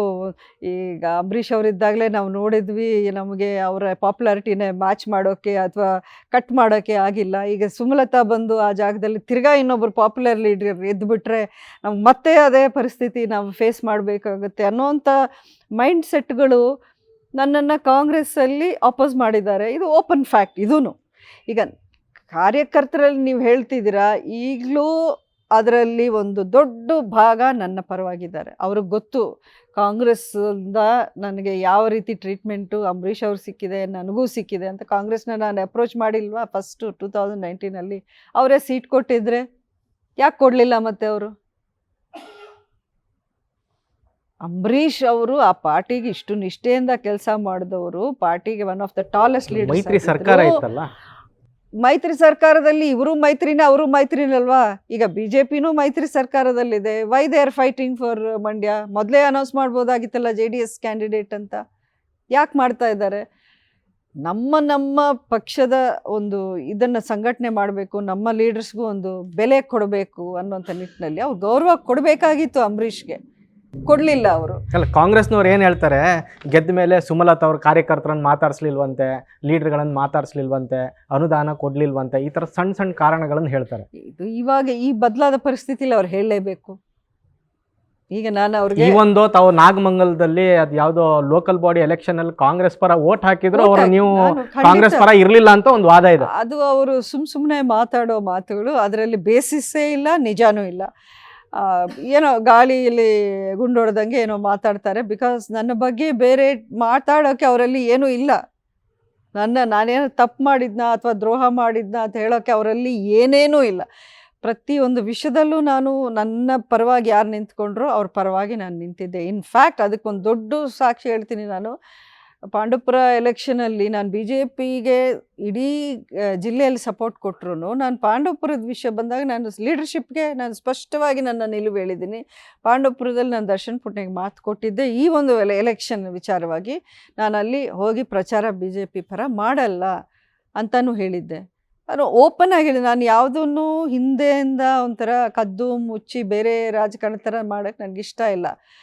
ಓಪನ್ ಆಗಿ ನಾನು ಹೇಳಿದ್ದೆ, ಆ ಮಾತಿಗೆ ನಾನು ನಿಂತ್ಕೊಂಡಿದ್ದೆ. ಅದು ನನ್ನ ಸ್ಪಷ್ಟತೆ. ನನ್ನ ಮೈಂಡಲ್ಲಿ ಕ್ಲಾರಿಟಿ ಇದೆ. ನಾನು ಯಾರಿಗೆ ಮಾತು ಕೊಟ್ಟನೋ, ಯಾರು ನನ್ನ ಪರವಾಗಿ ನಿಂತರೋ ಪ್ರತಿಯೊಬ್ಬರ ಪರವಾಗಿ ನಾನು ನಿಂತಿದ್ದೀನಿ. ಯಾರು ಮಾಡ್ತಾರೆ ಆ ರಿಸ್ಕು? ನಾನು ಒಂದು ಪಾರ್ಟಿಗೆ ಸಪೋರ್ಟ್ ಕೊಟ್ಟು ಆ ಪಾರ್ಟಿಯಲ್ಲೇ ಹೇಳೋ ಒಂದು ಸಾಹಸ ಮಾಡಬೇಕಲ್ಲ ಯಾರಾದರೂ. ನಾನಿಲ್ಲ ಈ ಒಂದು ಪರ್ಟಿಕ್ಯುಲರ್ ಇದರಲ್ಲಿ ಅವರು ನನ್ನ ನಿಲುವನ್ನು ಗೌರವಿಸಿದ್ರು. ಎಸ್, ನೀವು ಮಾತು ಕೊಟ್ರಿ, ಪಾಂಡವಪುರಕ್ಕೆ ನಾವು ನಿಮ್ಮನ್ನು ಕೇಳಲ್ಲ ಹೋಗಿ ಪ್ರಚಾರ ಮಾಡೋಕ್ಕೆ, ನೀವು ಉಳಿದಂಥ ಕಡೆ ನಮ್ಗೆ ಸಪೋರ್ಟ್ ಕೊಡಿ ಅನ್ನೋವಂಥ ಮಾತನ್ನು ಅವರು ಒಪ್ಕೊಂಡು ನನಗೆ ಗೌರವ ಕೊಟ್ಟರು. ಸೊ ಹಾಗಾಗಿ ಈ ರೀತಿ ನಾನು ಒಬ್ಬ ರೈತ ಸಂಘದ ಒಬ್ಬರ ನಾಯಕರಿಗೆ ನಾನು ಈ ರೀತಿ ಹೆಲ್ಪಾಗಿ ನಾನು ಇಂಡೈರೆಕ್ಟ್ಲಿ ಸಪೋರ್ಟ್ ಮಾಡಿದ್ದೆ. ನನಗೆ ನಿಂತಿರೋ ಕಾರ್ಯಕರ್ತರು ಮಾಡಿಲ್ವಾ ಇಷ್ಟು ವರ್ಷವೂ? ಯಾರಿಗೆ ಮಾಡ್ತಿದ್ದೆ ಮತ್ತೆ? ನಾನು ಅಲ್ಲಿ ಇರೋದೇ ಅವರು, ನನ್ನ ಮನೆಗೆ ಬರ್ತಿರೋದೇ ಅವರು, ಇವತ್ತು ನಿನ್ನೆನೂ ಅವರೇ ನನ್ನ ಜೊತೆಲಿರೋದು. ಸುಮಲತಾ ಅವರು ಕಾಂಗ್ರೆಸ್ಸಿಗೆ ಸೇರ್ಪಡೆ ಆಗೋದು ಚೆಲುವರಾಯ ಸ್ವಾಮಿ ಅವರಿಗೆ ಇಷ್ಟ ಇರಲಿಲ್ಲ, ಅದಕ್ಕಾಗಿ ಇವೆಲ್ಲ ಕತೆಗಳು ಅಂತ ಹೇಳ್ತಾರೆ. ನಿಜಾನ? ಮಂಡ್ಯದಲ್ಲಿ ಸುಮಲತಾ ಅವರು ಏನಾದರೂ ಕಾಂಗ್ರೆಸ್ಸಿಗೆ ಬಂದರೆ 2ನೇ ಪವರ್ ಸೆಂಟರ್ ಆಗಿಬಿಡುತ್ತೆ. ಇದೇ ಮಾತುಗಳನ್ನು ನನಗೆ ಹಲವಾರು ಜನ ಕಾಂಗ್ರೆಸ್ ಪಕ್ಷದ ಲೀಡರ್ಸು ಆಫ್ ದ ರೆಕಾರ್ಡನ್ನು ಹೇಳಿದ್ದಾರೆ. ನಾಟ್ ಜಸ್ಟ್ ಕಾರ್ಯಕರ್ತರಲ್ಲ, ಅವ್ರ ಜೊತೆಲಿರುವಂಥ ಲೀಡರ್ಸ್ನೂ ನನಗೆ ಮಾತು ಹೇಳಿದ್ದಾರೆ. ನೀವು ಬಂದರೆ ಹೆಚ್ಚು ಕಡಿಮೆ ಒಂಥರ ಡಬಲ್ ಸೆಂಟರ್ ಆಗುತ್ತೆ, ಅದನ್ನು ಅವ್ರಿಗೆ ಒಪ್ಪೋಕೆ ಇಷ್ಟ ಇಲ್ಲ. ಹಾಗಾಗಿ ಅವರು ನಿಮ್ಮನ್ನು ಪಾರ್ಟಿಗೆ ಸೇರಿಸ್ಕೋಬಾರ್ದು ಅನ್ನೋಂಥ ಮಾತುಗಳನ್ನ ಹೇಳಿದ್ದಾರೆ. ನಾನು ಯಾವತ್ತೂ ಅದನ್ನು ಅವ್ರನ್ನ ಕೇಳಲೂ ಇಲ್ಲ, ಆ ರೀತಿ ಕೇಳೋ ಉದ್ದೇಶನೂ ನನಗಿಲ್ಲ. ನಾನು ಹೇಳಿದ್ನಲ್ಲ, ಸ್ವಾಭಿಮಾನ, ಸೆಲ್ಫ್ ರೆಸ್ಪೆಕ್ಟ್ ಅಂದರೆ ಅದೇ. ನನಗೆ ನೀವು ನನ್ನ ಮನೆಗೆ ನೀವು ಬರಬೇಡ ಅಂತ ನೀವು ಒಂದು ಇಂಡೈರೆಕ್ಟ್ಲಿ ಹೇಳಿದ್ರು ನಾನು ಯಾಕೆ ಬರಬೇಕು ನಿಮ್ಮ ಮನೆಗೆ? ನನಗೆ ಒಂದು ಮನೆ ಇದೆ ಇಲ್ಲಿ ಆಲ್ರೆಡಿ. ನನಗಿಷ್ಟ ನೀವಂದರೆ ನಮ್ಗೆ ಇಷ್ಟ ಇಲ್ಲ, ನೀವು ನಮ್ಗೆ ಬೇಕಾಗಿಲ್ಲ, ನೀವು ಬಂದರೆ ನಮ್ಗೆ ತೊಂದರೆ ಆಗುತ್ತೆ ಅನ್ನೋ ಕಡೆ ನಾನು ಯಾಕೆ ಹೋಗಬೇಕು? ಹೋಗಲಿ, ತಾವು 100 ಸಲ ಅಪಾಯಿಂಟ್ಮೆಂಟ್ ಕೇಳಿದ್ದೀರಿ, ಭೇಟಿ ಮಾಡಬೇಕು, ಚರ್ಚೆ ಮಾಡಬೇಕು, ನಿಮ್ಮ ಹತ್ರನೂ ಮಾತಾಡಬೇಕು, ರಾಜ್ಯ ನಾಯಕರ ಹತ್ರನೂ ಮಾತಾಡಬೇಕು, ಹೈಕಮಾಂಡ್ ಅವ್ರ ಹತ್ರನೂ ಮಾತಾಡಬೇಕು ಅಂತ ಈವೊಂದು ತಾವು ರಿಕ್ವೆಸ್ಟ್ ಕಳಿಸಿದ್ರು, 100 ಸಲ ಅದನ್ನು ತಳ್ಳಿ ಹಾಕಿದ್ರು ಅಂತ ಹೇಳ್ತಾರೆ. ನಿಜಾನ? ಯಾವುದನ್ನು? ಅಂದರೆ ಭೇಟಿ ಮಾಡಬೇಕು ಕಾಂಗ್ರೆಸ್ ನಾಯಕರುಗಳ ಜೊತೆಗೆ, ಸೇರ್ಪಡೆ ಆಗೋದ್ರ ಬಗ್ಗೆ ಏನಾದರೂ ತಾವು ಅಪಾಯಿಂಟ್ಮೆಂಟ್ಸ್ ಏನಾದರೂ ಕೇಳಿದ್ರೆ? ಇದು 100% ಸುಳ್ಳು. ತಾವು ಯಾರನ್ನೂ ಕೇಳಿಲ್ಲ, ಅಪ್ರೋಚ್ ಮಾಡಿಲ್ಲ? ಕೇಳೋದಿರಲಿ, ನನ್ನನ್ನು ಕೇಳಿದ್ದಾರೆ ಅವರು. ಅದು ಯಾರೋ ಒಬ್ಬರು ಸುರ್ಜೇವಾಲಾ ಅವ್ರ ಕಡೆಯಿಂದ ಒಂದು 2 ವರ್ಷದಿಂದ ಫೋನ್ ಮಾಡಿಕೊಂಡು, ನೀವೊಂದು ಅವಕಾಶ ಕೊಟ್ಟರೆ ನಾವು ಇದನ್ನು ಮಾಡ್ತೀವಿ. ನೀವು ಲಾಸ್ಟ್ ಇಯರ್ ಈ ಅಸೆಂಬ್ಲಿ ಎಲೆಕ್ಷನ್ ಮೊದಲು ಒಂದು 3 ತಿಂಗಳು ಪ್ರತಿದಿನ 10 ಫೋನ್ಸ್ ಬರ್ತಾ ಇರೋದು. ಈ ರೀತಿ ನೀವು ಮೀಟ್ ಮಾಡಿ, ಬಿಫೋರ್ ನೀವು ಡೆಸಿಷನ್ ತೊಗೊಳಕ್ಕೆ ಮೊದಲು ಮೀಟ್ ಮಾಡಿ, ನಿಮ್ಮ ಕಾಂಗ್ರೆಸ್ ಪಕ್ಷದಲ್ಲಿ ನಾವು ಕನ್ವಿನ್ಸ್ ಮಾಡ್ತೀವಿ. ನನಗೆ ಆ ಮಾತೇ ಒಂಥರ ಅಫೆನ್ಸಿವ್. ಕಾಂಗ್ರೆಸ್ ಪಕ್ಷದಲ್ಲಿ ನೀವು ಯಾರನ್ನು ಕನ್ವಿನ್ಸ್ ಮಾಡಬೇಕು? ನನ್ನ ಬಗ್ಗೆ ಕನ್ವಿನ್ಸ್ ಯಾಕೆ ಮಾಡಬೇಕು? ನೀವು ವೆಲ್ಕಮ್ ಮಾಡಬೇಕು, ರೆಡ್ ಕಾರ್ಪೆಟ್ ಹಾಕಿ ನನ್ನ ವೆಲ್ಕಮ್ ಮಾಡಬೇಕು. ಯಾಕಂದರೆ ಆ ಪಕ್ಷಕ್ಕೆ ನಾನು ಮಂಡ್ಯದಲ್ಲಿ ಪ್ಲಸ್ ಪಾಯಿಂಟೇ ಆಗ್ತೀನಿ ಹೊರತು ನನ್ನಿಂದ ಏನೂ ಮೈನಸ್ ಪಾಯಿಂಟ್ ಆಗಲ್ಲ. ನಿಮ್ಗೆ ಅಂಬರೀಷ್ ಅವ್ರ ಶಕ್ತಿನೂ ಸೇರೋದು, ನನ್ನ ಒಂದು ಕೆಲಸವೂ ಸೇರೋದು. ಇಷ್ಟಕ್ಕೂ ನೀವು ಬೇಡ ಅಂದರೆ ಅದಕ್ಕಿಂತ ದೊಡ್ಡ ಕಾರಣ ಇದೆ ನಿಮ್ಮಲ್ಲಿ. ನಾನು ಯಾಕೆ ಅದನ್ನೆಲ್ಲ ಬಿಟ್ಟು ನನಗೆ ಒಂದು ಸಕ್ಸಸ್ಫುಲ್ ಪಾರ್ಟಿ, ದೇಶದ ಅತ್ಯಂತ ಪಾಪ್ಯುಲರ್ ಪಾರ್ಟಿ, ವಿಶ್ವಗುರು ಅನ್ನುವಂಥ ಒಂದು ಇವರೆಲ್ಲರ ಆಶೀರ್ವಾದ ಇದೆ. ಇದನ್ನು ಬಿಟ್ಟು ನೀವು ಬೇಡ ನಮಗೆ ಅನ್ನೋಂಥ ಪಾರ್ಟಿಗೆ ನಾನು ಹೋಗ್ತೀನ? ನನಗೇನೋ ಹುಚ್ಚ ಅದು? ಅಂದರೆ ಅವ್ರು ಆಫರ್ ಮಾಡಿದ್ರು ಬಂದು ಜಾಯ್ನ್ ಆಗಿ ಅಂತನಾ? ಅಲ್ಲಲ್ಲ, ಮೀಟ್ ಜಾಯ್ನ್ ಆಗೋದು ಆಮೇಲೆ. ಫಸ್ಟ್ ಮೀಟ್ ಮಾಡಿ, ಅವರು ಮಾತಾಡಿ, ನೀವು ಇದನ್ನು ಮಾಡಿ ಅಂತ. ಬರೀ ಅದೊಂದೇ ಅಲ್ಲ, ಬೇರೆ ಬೇರೆ ಕಡೆಯಿಂದ ಫೀಲರ್ಸ್ ಬಂದಿತ್ತು, ನೀವು ನಮ್ಮ ಪಾರ್ಟಿಗೆ ಬನ್ನಿ, ಅವ್ರು ಯಾರು, ನಾವು ನಿಮ್ಮ ಸಪೋರ್ಟಿಗೆ ನಿಂತ್ಕೊಳ್ತೀವಿ ಅಂತ. ನಾನು ಆ ಥರ ಯಾರನ್ನೋ ನೋವಿಸಿ ಅಥವಾ ಯಾರಿಗೋ ಇಷ್ಟ ಇಲ್ಲದೆ ಬಂದು ಅಲ್ಲಿ ತಿರ್ಗಾ ನಾನು ಅಂಬರೀಷ್ ಅವರು ಇಷ್ಟು ವರ್ಷಗಳು ಏನು ಫೇಸ್ ಮಾಡಿದ್ರು ಒಂದೇ ಪಾರ್ಟಿಯಲ್ಲಿ 2 ಬಣ್ಣಗಳು, ಆ ಥರ ನನಗೆ ಇಷ್ಟ ಇಲ್ಲ.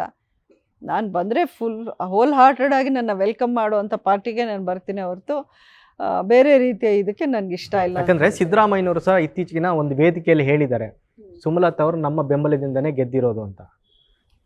ಹಾಗೆ ಕುಮಾರಸ್ವಾಮಿ ಅವರು ಹೇಳಿದ್ದಾರೆ ನನ್ನ ಮಗ ಸೋಲಕ್ಕೆ ಸಿದ್ದರಾಮಯ್ಯನೇ ಕಾರಣ ಅಂತ. ನೋಡಿ, ಅವರವರ ಮಾತುಗಳ ನಡುವೆ ನಾನು ಬರೋಕ್ಕೆ ಇಷ್ಟ ಇಲ್ಲ. ಸಿದ್ದರಾಮಯ್ಯನವ್ರು ಹೇಳಿದ್ದು ನನ್ನ ಬೆಂಬಲದಿಂದ ಅಂತ ಅಲ್ಲ, ಕಾಂಗ್ರೆಸ್ ವೋಟ್ಗಳಿಂದ ಅಂತ ಹೇಳಿರೋದು. ಅವ್ರು ಆ್ಯಕ್ಚುಲಿ ಯೂಸ್ ಮಾಡಿರೋ ವರ್ಡ್ಸು.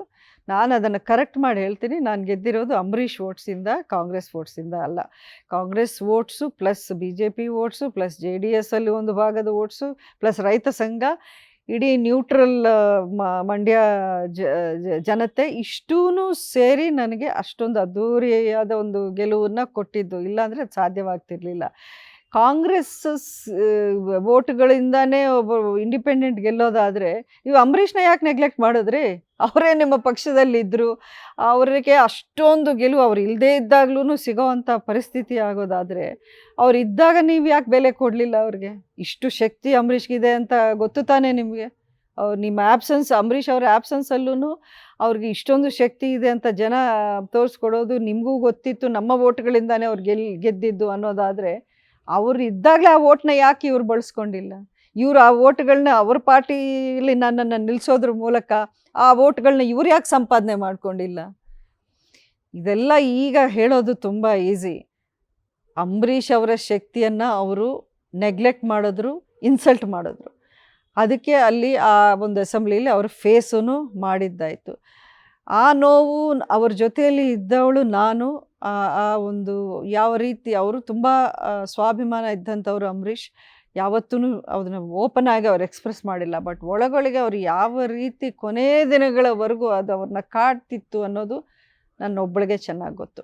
ಅದನ್ನು ನಾನಂತೂ ಮರೆಯಲ್ಲ. ಅದು ಮೇಡಮ್, ಈಗ ಕಾಂಗ್ರೆಸ್ ನಾಯಕರುಗಳೆಲ್ಲ ಏನು ವಾದ ಮಾಡ್ತಾ ಇದ್ದಾರೆ ಅಂದರೆ, ನೋಡಿ ಸುಮಲತಾ ಅವರನ್ನು 4.5 ವರ್ಷಗಳ ಸುಮಲತಾ ಅವರನ್ನು ರಾಜಕೀಯ ಮಾಡಲಿಕ್ಕೆ ಯಾವ ಪಕ್ಷದವ್ರು ಬಿಡಲಿಲ್ವೋ, ಯಾವ ಪಕ್ಷದವರು ಅವರಿಗೆ ಅವಮಾನ ಮಾಡಿದ್ರು, ಅವ್ರ ಬಗ್ಗೆ ಎಂತೆಂಥ ಮಾತುಗಳನ್ನೆಲ್ಲ ಹೇಳಿದ್ರು, ಒಂದೇ ಒಂದು ದಿಶಾ ಮೀಟಿಂಗ್ಗಳನ್ನು ಮಾಡ್ಲಿಕ್ಕೆ ಬಿಡಲಿಲ್ವೋ ಅಂಥ JDS ಅವ್ರ ಜೊತೆಗೆ ಈಗ ರಾಜಕಾರಣ ಮಾಡೋ ಪರಿಸ್ಥಿತಿ ಬಂದಿದೆ.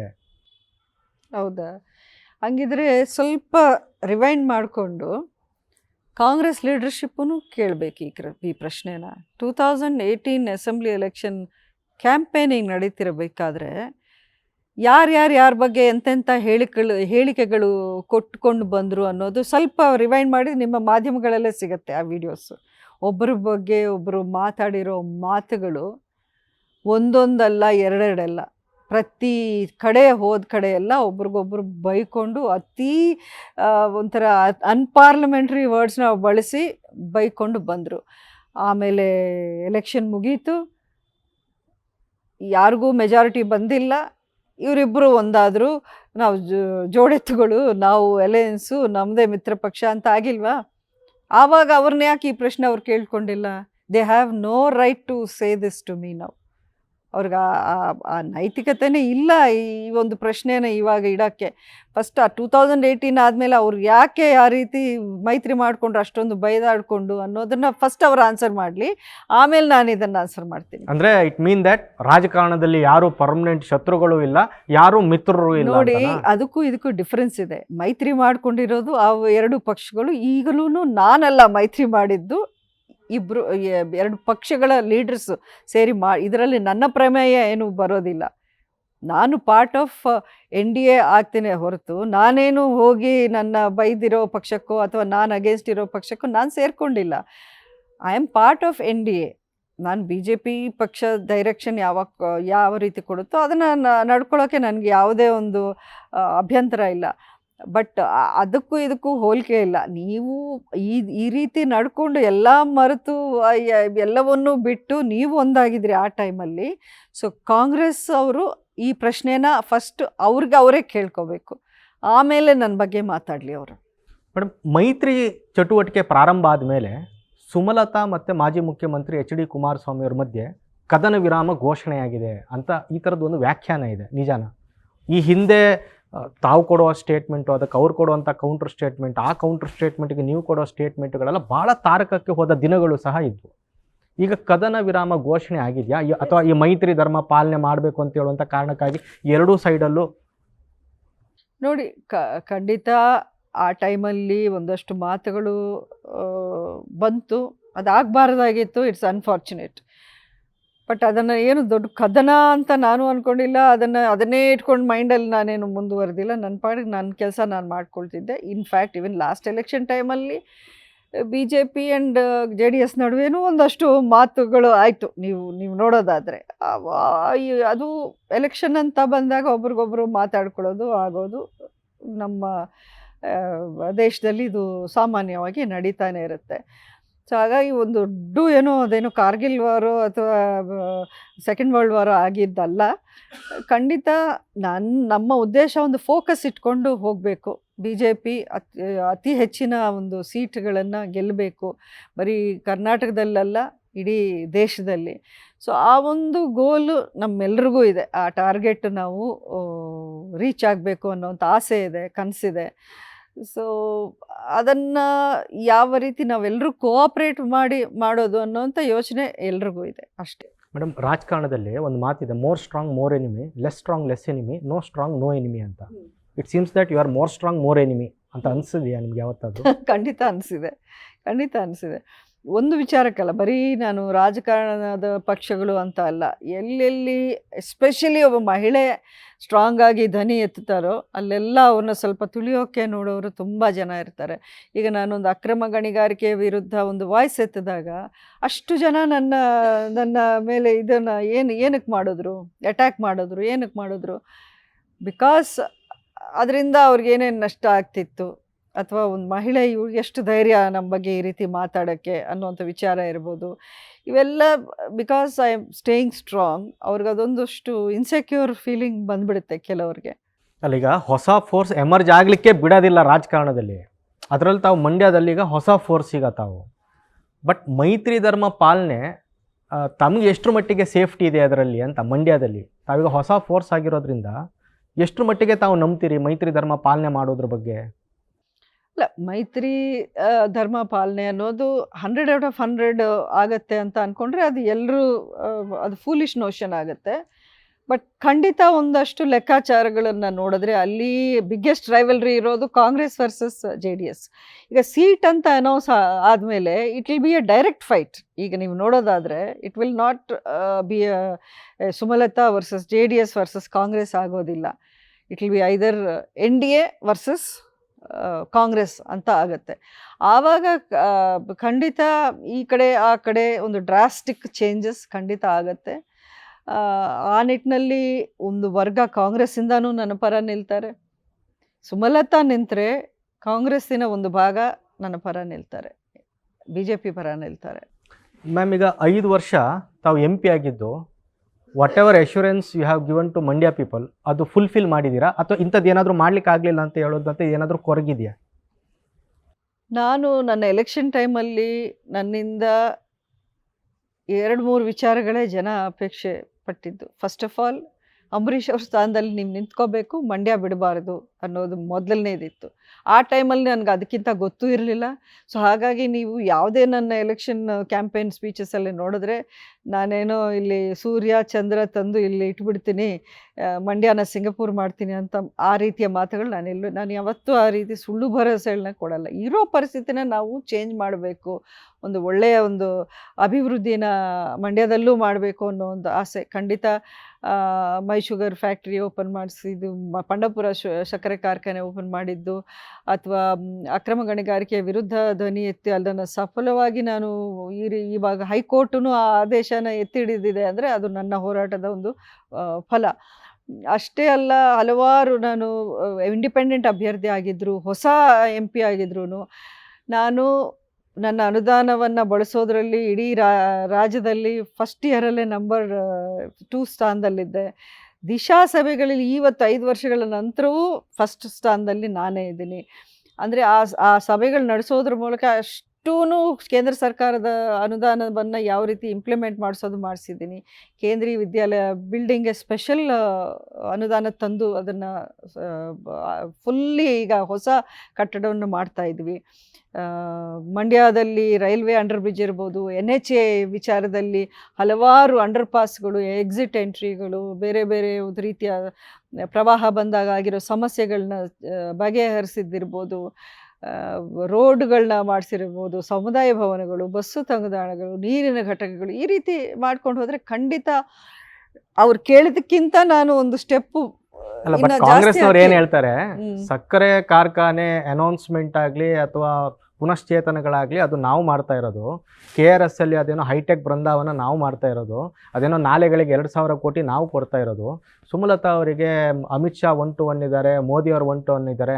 ಏನ್ ತಂದು ಕೊಟ್ಟಿದ್ದಾರೆ ಸೆಂಟ್ರಲ್ ಗವರ್ಮೆಂಟ್ ಕಡೆಯಿಂದ ಮಂಡ್ಯಕ್ಕೆ? ಅಲ್ಲ, ಈ ತರದೊಂದು ಪ್ರಶ್ನೆ ಈ ಇದೆ. ರೀತಿ ಸುಳ್ಳನ್ನ ನಿಜ ಮಾಡೋದ್ರಲ್ಲಿ ಕೆಲವರು ತುಂಬಾ ತುಂಬಾ ಎಕ್ಸ್ಪರ್ಟ್ಸ್ ಇದ್ದಾರೆ. ಇದು ಹಾಸ್ಯಾಸ್ಪದ ಅಲ್ವಾ? ಮೈ ಶುಗರ್ ಫ್ಯಾಕ್ಟ್ರಿನ ಬೊಮ್ಮಾಯಿ ಸರ್ಕಾರ 50 ಕೋಟಿ ಕೊಟ್ಟು ಅವರೇ ಉದ್ಘಾಟನೆ ಮಾಡಿರೋದನ್ನ ನೀವು ಎಲ್ಲ ಕಡೆನೂ ನೀವು ಪುನರುದ್ಘಾಟನೆ ಮಾಡೋದ್ರಲ್ಲಿ ಎಂಥ ಸತ್ಯ ಇದೆ? ಈಗ ಮೈ ಶುಗರ್ ಫ್ಯಾಕ್ಟ್ರಿ ಓಪನ್ ಮಾಡೋದೇನು ಕದ್ದು ಮುಚ್ಚಿ ಮಾಡಿದ್ರ? ಮೀಡಿಯಾ ಇತ್ತು, ಫೋಟೋಸ್ ಇದೆ, ವಿಡಿಯೋಸ್ ಇದೆ, 50 ಕೋಟಿ ಅಲ್ಲಿ ಕೊಟ್ಟಿದ್ದಾರೆ, ಅದರ ಒಂದು ಫುಲ್ ದಾಖಲೆ ಇದೆ. ಅದು 1 ವರ್ಷಕ್ಕೆ ಮೊದಲೇನೆ ಆಗಿದೆ. ನೀವು ತಿರ್ಗಾ ಬಂದು ನಾವೇ ಮಾಡಿದ್ವಿ ಅಂದರೆ ಮತ್ತೆ ಒಂದು ರಿಬ್ಬನ್ ಕಟ್ ಮಾಡಿದ್ರೆ ನೀವು ಅದನ್ನು ಮಾಡ್ದಂಗ? ಇವ್ರ ಸರ್ಕಾರ ಇದ್ದಾಗ ಅಥವಾ ಇವರು ಹಿಂದಿನ MP ಇದ್ದಾಗ ಏನು ಮಾಡಿದ್ರು ಅವರು? ಇದನ್ನೆಲ್ಲ ನೀವು ಕಂಪೇರ್ ಮಾಡಿ, ಈ ಲಾಸ್ಟ್ 10 years MP ಏನು ಮಾಡಿದ್ರು, ಸುಮಲತಾ ಅಂಬರೀಷ್ ಈ ಒಂದು 5 ವರ್ಷದಲ್ಲಿ ಏನು ಮಾಡಿದ್ರು ಅಂತ ರೆಕಾರ್ಡ್ ತೆಗೆದು ನೋಡಿ. ನೀವು ಪಾರ್ಲಿಮೆಂಟಲ್ಲಿ ಧ್ವನಿ ಎತ್ತಿದ್ರೆ ಯಾರಾದರೂ ಎತ್ತಿದಾರ? ನಮ್ಮ ಜಿಲ್ಲೆಯ ಸಮಸ್ಯೆಗಳ ಬಗ್ಗೆ, ನಮ್ಮ ನಾಡಿನ ಸಮಸ್ಯೆ ಬಗ್ಗೆ, ನಮ್ಮ ಭಾಷೆ, ನಮ್ಮ ನೆಲ, ನಮ್ಮ ಜಲ, ಇದ್ರ ಪ್ರತಿ ಒಂದು ವಿಷಯ ನಾನು ಪಾರ್ಲಿಮೆಂಟಲ್ಲಿ ಮಾತಾಡಿದವರು ಯಾರು? ಮಂಡ್ಯಗೆ ಒಂದು ಪ್ರೆಸ್ಟೀಜ್ ತಂದಿದ್ದೀನಿ ನಾನು. ಮಂಡ್ಯ ಘನತೆಯನ್ನು ನಾನು ಪಾರ್ಲಿಮೆಂಟಲ್ಲಿ, ಡೆಲ್ಲಿಯಲ್ಲಿ ಎತ್ತಿ ಹಿಡಿದಿದ್ದೀನಿ ಇಡೀ ದೇಶದಲ್ಲಿ. ಯಾಕೆಂದರೆ ಅವರೆಲ್ಲರೂ ತಿರುಗಿ ನೋಡೋಂಗೆ, ಓ ಮಂಡ್ಯ MP ಈ ರೀತಿಯೂ ಮಾತಾಡ್ತಾರೆ ಅನ್ನೋಂಥ ಕಮೆಂಟ್ಸ್ ಬರೋಂಗೆ ನಾನು ಮಾಡಿದ್ದೀನಿ. ಇದರಲ್ಲಿ ಏನು ಯಾವ MP ನೂ 2,000 ಕೋಟಿ ಅನುದಾನ ತರೋವಂಥ ಪರಿಸ್ಥಿತಿ ಯಾರಿಗಿಲ್ಲ. ಅವ್ರ MPs ತಂದಿದ್ದಾರಾ? ಅವ್ರ MPs ತಂದ್ರೇನ್ರಿ? UPA ಸರ್ಕಾರ 10 ವರ್ಷಗಳಿದ್ದಾಗ ಇವ್ರ MPs ತಂದ್ರ 2,000 ಕೋಟಿ? 2,000 ಕೋಟಿ ಅನ್ನೋದು ಸರ್ಕಾರದಲ್ಲೇ ಕೊಡೋಕ್ಕಾಗ್ತಿಲ್ಲ ಎಲ್ಲೂ. ಸರ್ಕಾರಿ ನೌಕರಿಗೆ, ಟೆಂಪ್ರರಿ ಕಾಂಟ್ರಾಕ್ಟಲ್ಲಿ ಜಾಬ್ಸ್ ಮಾಡೋರಿಗೆ 3 ತಿಂಗಳಿಗೆ, 4 ತಿಂಗಳಿಗೆ ಸಂಬಳ ಕೊಡ್ತಿಲ್ಲ. ಈಗ ಇವ್ರು ಫ್ರೀ ಬೀಸ್ ಮಾಡಿ ಒಂದು ದೊಡ್ಡದಾಗಿ ಮಾಡಿಕೊಂಡ್ರಲ್ಲ, ಅದರಿಂದ ಎಷ್ಟು ಎಡವಟ್ಟಾಗ್ತಿದೆ, ಎಷ್ಟು ಜನಕ್ಕೆ ಕಷ್ಟ ಆಗ್ತಿದೆ ಅನ್ನೋದು ಕಣ್ಣಾರೆ ಬಂದು ನೀವು ನೋಡಬೇಕು ಆನ್ ಗ್ರೌಂಡ್. ಎಲ್ಲ ರೀತಿಯಲ್ಲೂ ಆರ್ಥಿಕ ಪರಿಸ್ಥಿತಿಯನ್ನು ಸರ್ವನಾಶನ ಮಾಡೋಕ್ಕೆ ಹೊರಟಿದ್ದಾರೆ ಈ ಬಾರಿ ಸರ್ಕಾರ. ಅದನ್ನೆಲ್ಲ ಮುಚ್ಚಿಟ್ಟು ನೀವು ಅದನ್ನು ಕವರಪ್ ಮಾಡೋಕ್ಕೆ ಬೇರೆ ಬೇರೆ ಅವರು, ಈಗ ಯಾರನ್ನೋ ತಂದು ನೀವು ಅಭ್ಯರ್ಥಿಯನ್ನು ಮಾಡಿದ್ದೀರಾ, ದುಡ್ಡಿದೆ ಅಂತೆ ಅವ್ರಿಗೆ, ದುಡ್ಡಿರೋ ಕಾರಣಕ್ಕೆ ಮಂಡ್ಯ ಜನ ವೋಟ್ ಹಾಕ್ತಾರೆ ಅಂತ ಅಂದ್ಕೊಂಡ್ರೆ, ಅಂದ್ರೆ ಏನು ಟಿಕೆಟ್ ಸೇಲ್ ಆಗಿದೆ ಅಂತಿದ್ದೀರಾ? ಕಾಂಗ್ರೆಸ್ ಟಿಕೆಟ್ ಮಂಡ್ಯ? ಅದನ್ನು ನಾನು ಹೇಳೋದಲ್ಲ, ಪ್ರತಿಯೊಬ್ಬರು ಜನರಿಂದ ಬರುವಂಥ ಮಾತು. ದುಡ್ಡಿದೆ ಅನ್ನೋ ಕಾರಣಕ್ಕೆ ಅವ್ರು ಎಷ್ಟು ಸ್ಪೆಂಡ್ ಮಾಡಿದ್ರೆ ಮಂಡ್ಯ ಜನ ಅದಕ್ಕೆ ಮರಳಾಗಿ ವೋಟ್ ಹಾಕ್ತಾರೆ ಅಂತ ಅಂದ್ಕೊಂಡ್ರೆ ಅದು ತುಂಬ ಅದು ಒಂದು ಭ್ರಮೆಯಲ್ಲಿ ಅವರು ಇದ್ದಂಗೆ ನನಗೆ ಅನ್ನಿಸ್ತಾ ಇದೆ. ತಾವು ಗುರುತರವಾದ ಆರೋಪ ಮಾಡ್ತಾ ಇದ್ರಿ ಈಗ ಸರ್ಕಾರದ ಮೇಲೆ, ಪಕ್ಷದ ಮೇಲೆ, ಕಾಂಗ್ರೆಸ್ ಪಕ್ಷದ ಮೇಲೆ. ಅಂದರೆ ಸೇಲ್ ಮಾಡಿದಾರ ಟಿಕೆಟ್? ಅವರು ಸೇಲ್ ಮಾಡಿದಾರೋ ಇಲ್ವೋ ನನಗೆ ಗೊತ್ತಿಲ್ಲ, ಆದರೆ ದುಡ್ಡಿಂದ ಜನರ ವೋಟ್ನ ಕೊನ್ಕೊಳ್ಳೋದು ಒಂದು ಇದನ್ನು ಅವ್ರು ತಂದಿಟ್ಟಿದ್ದಾರೆ ಜನರ ಮುಂದೆ. ಇವ್ರು ಯಾರು ಅಂತ ಯಾರಿಗೂ ಗೊತ್ತಿಲ್ಲ, ಪಕ್ಷದಲ್ಲೂ ಅವ್ರು ಇರಲಿಲ್ಲ. ಅವ್ರು ಮಂಡ್ಯದವರಲ್ವಾ? ಮಂಡ್ಯ ಜಿಲ್ಲೆಯವರಲ್ವಾ? ಅಲ್ಲಲ್ಲ, ಮಂಡ್ಯ ಜಿಲ್ಲೆಯವರ ಅಂತ ಕಾರಣಕ್ಕೆ ಯಾರಾದರೂ ಗೆದ್ದು ಬಿಡ್ಬೋದಾ? 17 ಲಕ್ಷ ಜನ ಇದ್ದಾರೆ, ಅದರಲ್ಲಿ ಯಾರನ್ನೋ ಒಬ್ಬರನ್ನ ಪಿಕ್ ಮಾಡಿ ನೀವು ಹಾಕಿಬಿಡೋಕ್ಕೆ ಸಾಧ್ಯ ಆಗುತ್ತಾ? ಅದರಲ್ಲಿ ಈಗ ನೀವು ನೋಡೋದಾದರೆ ಅವರ ಕ್ರೈಟೀರಿಯಾ ಏನಿದೆ, ಎಲ್ಲ ಕಡೆನೂ ಆ ರೀತಿ ಯಾಕೆ ಬೇರೆ ಒಬ್ಬರನ್ನ ತಂದು ಆ ಜಿಲ್ಲೆಯವ್ರನ್ನ ನಿಲ್ಲಿಸ್ತಾ ಇಲ್ಲ ಅವರು? ಇವ್ರಿಗೆ ಅವರು ಇಟ್ಟಿರೋ ಮಾನದಂಡನೇ ಇದು. ಅಂದರೆ ಹಣನೇ ಕ್ರೈಟೀರಿಯಾ? ಹಣನೇ ಅವ್ರನ್ನ ಕ್ರೈಟೀರಿಯಾಗಿ ತಂದು, ಹಣ ಇದೆ ಎಲ್ಲ ಆರಾಮಾಗಿ ಖರ್ಚು ಮಾಡ್ಬೋದು. ಅವರು ಕಾಂಟ್ರಾಕ್ಟರ್ ಆಗಿದ್ದಾರೆ. ಆಗಲೇ ಮಂಡ್ಯದಲ್ಲಿ 350 ಕೋಟಿಯಷ್ಟು ಕಾಂಟ್ರಾಕ್ಟ್ನ ಅವ್ರಿಗೆ ಸರ್ಕಾರ ನೇರವಾಗಿ ಕೊಟ್ಟಿದ್ದಾರೆ. ಇದಕ್ಕಿಂತ ನಿಮಗೆ ಸರ್ಕಾರಿ ಯಂತ್ರಗಳ ಒಂದು ದುರುಪಯೋಗ ಅನ್ನೋದಕ್ಕೆ ಏನು ಸಾಕ್ಷಿ ಬೇಕು ನಿಮಗೆ? ಒಬ್ಬರನ್ನ ನೀವು MP ಕ್ಯಾಂಡಿಡೇಟ್ ಅಂತ ತಂದು ಅವ್ರಿಗೆ ಅದೇ ಜಿಲ್ಲೆಯಲ್ಲಿ ನೀವು ಈ 100 ಕೋಟಿಯ ಒಂದು ಕಾಂಟ್ರಾಕ್ಟ್ ಕೊಟ್ಟರೆ ಅದರ ಅರ್ಥ ಏನು? ಅದರ ಲಾಭ ಯಾರಿಗೆ ಹೋಗ್ತಾ ಇದೆ? ನಾನು ನೇರವಾಗಿ ಹೇಳ್ತಾ ಇದ್ದೀನಿ, ಇದು ಭ್ರಷ್ಟಾಚಾರ ಅಲ್ವೇ? ಇದು ನಿಯಮಗಳ ಉಲ್ಲಂಘನೆ ಅಲ್ವಾ ಇದು? ನೀವು ಸರ್ಕಾರಿ ಹಣದಿಂದ ಮಾಡೋ ಒಂದು ಎಲ್ಲ ವೇದಿಕೆಗಳನ್ನು ವಿತೌಟ್ ಎನಿ ಕಾನ್ಸ್ಟಿಟ್ಯೂಷನಲ್ ಪೋಸ್ಟ್ ಅವ್ರನ್ನ ಆಗಲೇ ತಂದು ಕೂರಿಸ್ತಾ ಇದ್ದೀರಾ. ಡಿಸ್ಟ್ರಿಕ್ಟ್ ಮಿನಿಸ್ಟ್ರು, ಡಿಪಾರ್ಟ್ಮೆಂಟ್ ಮಿನಿಸ್ಟ್ರು, ಶಾಸಕರು ಕೂತಿರ್ತಾರೆ. ಇವ್ರು ನಮ್ಮ ಲೋಕಸಭಾ ಅಭ್ಯರ್ಥಿ ಅಂತ ನೀವು ಸರ್ಕಾರದ ಕಾರ್ಯಕ್ರಮಗಳಲ್ಲಿ ಪ್ರಚಾರ ಮಾಡುವಂಥ ಕೆಲಸವನ್ನು ಮಾಡ್ತಿದ್ದಾರೆ. ಇದು ತಪ್ಪಲ್ವಾ? ಪ್ರತಿಯೊಂದು ಕಡೆನೂ ಈ ರೀತಿ ಒಂದು ನಿಯಮಗಳ ಉಲ್ಲಂಘನೆ, ಗವರ್ಮೆಂಟ್ ಮೆಷಿನರಿ ಮಿಸ್ಯೂಸು, ಸುಳ್ಳು, ಇದನ್ನು ಮಾಡಿಕೊಂಡು ಇನ್ನು ನೀವು ಹಣ ಚೆಲ್ಬಿಟ್ಟು ಎಲೆಕ್ಷನ್ನ ಗೆಲ್ಲಬೇಕು ಅನ್ನೋ ಒಂದೇ ಒಂದು ಉದ್ದೇಶ ಇಟ್ಕೊಂಡು ನೀವು ಮಾಡ್ತಿದ್ದೀರಾ. ಈ 350 ಕೋಟಿಯಲ್ಲಿ ಸರ್ಕಾರ ಏನಾದರೂ ಪರ್ಸೆಂಟೇಜ್ ತಗೊಳ್ತಾ ಇದೆಯಾ? ಈಗ ಪರ್ಸೆಂಟೇಜ್ ತಗೋತಾ ಇದ್ದಾರೆ ಅನ್ನೋಂಥ ಮಾತನ್ನು ನಾನು ಹೇಳೋದನ್ನ ಅದೇ ಕಾಂಟ್ರಾಕ್ಟರ್ಸ್ ಅಸೋಸಿಯೇಷನ್ ಅವರು ಯಾರಿದ್ರು, ಕೆಂಪಣ್ಣನ, ಯಾರು ಲಾಸ್ಟ್ ಸರ್ಕಾರದ ವಿರುದ್ಧ ಮಾತಾಡಿದ್ರು, ಅದರ ಒಂದು ಪ್ರಸ್ತಾಪ ಅವರೇ ತಾನೇ ಮಾಡಿದ್ದು. ಇನ್ನು ನಾನು ಯಾಕೆ ಹೇಳಬೇಕು ಆ ವಿಚಾರ? ಒಬ್ಬ ಕಾಂಟ್ರಾಕ್ಟರ್ನ ತಂದು ನೀವು ಅವ್ರಿಗೆ MP ಸೀಟ್ ಕೊಡ್ತಿದ್ದಾರೆ ಅಂದರೆ ಅಲ್ಲಿಗೆ ಆ ಕನೆಕ್ಷನ್ ಏನು ಅಂತ ನೀವು ಈಸಿಲಿ ಊಹೆ ಮಾಡ್ಕೋಬೋದಲ್ಲ. What is the connection? ಒಬ್ಬ ಕಾಂಟ್ರಾಕ್ಟರ್ನ ನೀವು ತಂದು ನೀವು ಅದೇ ಜಿಲ್ಲೆಗೆ ಅವ್ರನ್ನ MP ಅಂತ ನೀವು ಘೋಷಣೆ ಮಾಡಾದ್ಮೇಲೆ ಖಂಡಿತ ಇದರಲ್ಲಿ ಏನಿದೆ ಅನ್ನೋದು ನಾವು ಊಹೆ ಮಾಡ್ಕೊಳ್ಳೋಕ್ಕಾಗದೇ ಇರೋವಂಥ ದಡ್ಡರಂತೂ ಯಾರೂ ಇಲ್ಲ. ಮೇಡಮ್, ಸೆಂಟ್ರಲ್ ಗೌರ್ಮೆಂಟಿಂದ ರಾಜ್ಯ ಸರ್ಕಾರಕ್ಕೆ ಸಿಕ್ಕಾಪಟ್ಟೆ ಅನ್ಯಾಯ ಆಗಿದೆ ಅಂತೆ. ನಮ್ಮ ತೆರಿಗೆ ಪಾಲು ಏನೂ ಕೊಡ್ತಾ ಇಲ್ವಂತೆ. ಇಲ್ಲಿ ಕಾಂಗ್ರೆಸ್ ಸರ್ಕಾರ ಇದೆ ಅಂತ ಕಾರಣಕ್ಕಾಗಿಯೇ ಇವರನ್ನು ಮಲತಾಯಿ ಮಗನ ಥರನೇ ಟ್ರೀಟ್ ಮಾಡ್ತಾ ಇದ್ದಾರಂತೆ. ಹೋದರೆ ಅಪಾಯಿಂಟ್ಮೆಂಟ್ ಕೊಡಲ್ವಂತೆ. 3 ಕಂಪ್ಲೇಂಟ್ಗಳಿದ್ದಾವೆ. ಇದೇ ನಾನು ಹೇಳಿದನಲ್ಲ, ಅದು ಸುಳ್ಳಿನ ಪಕ್ಷವಾಗಿ ಬದಲಾಯಿಸಿದ್ದಾರೆ. ಈ ತೆರಿಗೆ ಪಾಲು ನಮ್ಗೆ ಕೊಟ್ಬಿಡಿ ಅಂತ ಕೇಳ್ತಾ ಇದ್ರು, ಆದ್ರೂ ಕೊಡ್ತಾ ತೆರಿಗೆ ಇಲ್ವಂತೆ. ಪಾಲು ಮೊದಲಕ್ಕಿಂತ UPA ಸರ್ಕಾರ ಇದ್ದಿದ್ದಕ್ಕಿಂತ ಈಗ ಹೆಚ್ಚಾಗಿ, ಅದಕ್ಕಿಂತ ಒಂದು 10 ಪಟ್ಟು ಈಗ ಜಾಸ್ತಿ ಆಗಿದೆ ಅನ್ನೋಂಥ ವಿಚಾರವನ್ನು ನಿರ್ಮಲಾ ಸೀತಾರಾಮನ್ ಅವರು ಪಾರ್ಲಿಮೆಂಟಲ್ಲಿ ತುಂಬ ಸ್ಪಷ್ಟವಾಗಿ ಕೊಟ್ಟಿದ್ದಾರೆ. ಆ ಅವಧಿಯಲ್ಲಿ ಏನು ನಡೆದಿತ್ತು ರಿಪೋರ್ಟು ಇವಾಗಲೂ ಒಂದು ವೈಟ್ ಪೇಪರ್, ಶ್ವೇತಪತ್ರವನ್ನೇ ಅವರು ಬಿಡುಗಡೆ ಮಾಡಿ ತೋರಿಸಿದ್ದಾರೆ. ಅದನ್ನು ಯಾರು ಇವರು ಒಪ್ಪೋದಿಲ್ಲ. ನೀವು ಮಾಡಿರೋವಂಥ ಈ ಫ್ರೀಬಿಗಳ ಎಡವಟ್ಟೇನಿದೆ ಅದರ ಪರಿಣಾಮ ಇವಾಗ ನೀವು ಅನುಭವಿಸ್ತಾ ಇರೋದು. ಸೊ ನಾವೀಗ ಫ್ರೀಬಿಗಳು ಕೊಟ್ಟು ನಮ್ಗೆ ದುಡ್ಡಿಲ್ಲ, ನೀವು ಅಡಿಷ್ನಲಿ ದುಡ್ಡು ಕೊಡಿ ಅಂದರೆ ಯಾವ ಸರ್ಕಾರನೂ ಒಪ್ಪೋದಿಲ್ಲ. ಯಾಕಂದರೆ ಅಲ್ಲಿ ಸರ್ಕಾರ, ಈಗ ನೀವು ಬೆಂಗಳೂರಲ್ಲಿ 90% ಟ್ಯಾಕ್ಸ್ ಕಟ್ಟೋರು, ನಮ್ಮ ಪಾಲು ತೆರಿಗೆ ಎಲ್ಲಿಂದ ಬರ್ತಾ ಇದೆ ಅಂದರೆ ಬೆಂಗಳೂರಿಂದ ಬರ್ತಾ ಇದೆ. ಹಾಗಾದರೆ ಬೆಂಗಳೂರಿನವ್ರು ಹೇಳ್ಬೋದಾ, ನಾವು ಮಂಡ್ಯಕ್ಕೆ ಕೊಡಲ್ಲ, ನಾವು ಉತ್ತರ ಕರ್ನಾಟಕಕ್ಕೆ ಕೊಡಲ್ಲ, ನಾವು ಕಟ್ಟೋ ಟ್ಯಾಕ್ಸ್ನ ನೀವು ಅಲ್ಲಿ ಯಾಕೆ ಕೊಟ್ಟು ಅಭಿವೃದ್ಧಿ ಮಾಡ್ತಾ ಇದ್ದೀರಾ ಅಂತ ಕೇಳೋದು ಓಕೆನಾ ನಿಮ್ಗೆ? ಹಂಗಾದರೆ ಏನು ಆನ್ಸರ್ ಕೊಡ್ತೀರಾ ಅವಾಗ ನೀವು? ತೆರಿಗೆ ಅನ್ನೋದು ಆ ರೀತಿ ಯಾವ ಒಂದು ಫೆಡರಲ್ ಸ್ಟ್ರಕ್ಚರಲ್ಲಿ ಎಲ್ಲೂ ನಡೆಯಲ್ಲ, ಯಾವ ದೇಶದಲ್ಲೂ ನಡೆಯಲ್ಲ. ಮೇಡಮ್, ನನಗೆ ಕೆಲವು ಪ್ರಶ್ನೆಗಳಿದ್ದಾವೆ. ಬಹುಶಃ ತಾವು ಸೂಕ್ತ ಅಂತ ಅನಿಸುತ್ತೆ ಇದಕ್ಕೆ ಆನ್ಸರ್ ಮಾಡೋಕ್ಕೆ. ರಾಜಕಾರಣದಲ್ಲಿ ಈ ಫಿಲಮ್ ಫೀಲ್ಡಿಂದ ಬಂದವರನ್ನು ಕರ್ನಾಟಕದ ಜನ ಒಬ್ಬ ಜನನಾಯಕನಾಗಿ ಬೆಳೆಸಿದಂಥ ಉದಾಹರಣೆ ಇಲ್ಲ. ಈಗ ನೀವು NTR, MGR, ಜಯಲಲಿತಾ ಇವರನ್ನೆಲ್ಲ ಆಂಧ್ರದಲ್ಲಿ ಅಥವಾ ತಮಿಳ್ನಾಡಿನಲ್ಲಿ ಜನನಾಯಕನಾಗಿ ಫಿಲ್ಮ್ನಲ್ಲೂ ನೋಡ್ತಾರೆ, ರಾಜಕಾರಣದಲ್ಲೂ ನೋಡ್ತಾರೆ. ಕರ್ನಾಟಕದಲ್ಲಿ ಅಂಥ ಅಂಬರೀಷ್ ಅವರು ಒಂದು ಮಿನಿಸ್ಟರ್ ಲೆವೆಲಿಗೆ ಬೆಳೆದ್ರು, ಮುಖ್ಯಮಂತ್ರಿ ಆಗುವಂಥ ಎಲ್ಲ ಅರ್ಹತೆ ಇತ್ತು ಅವರಿಗೆ.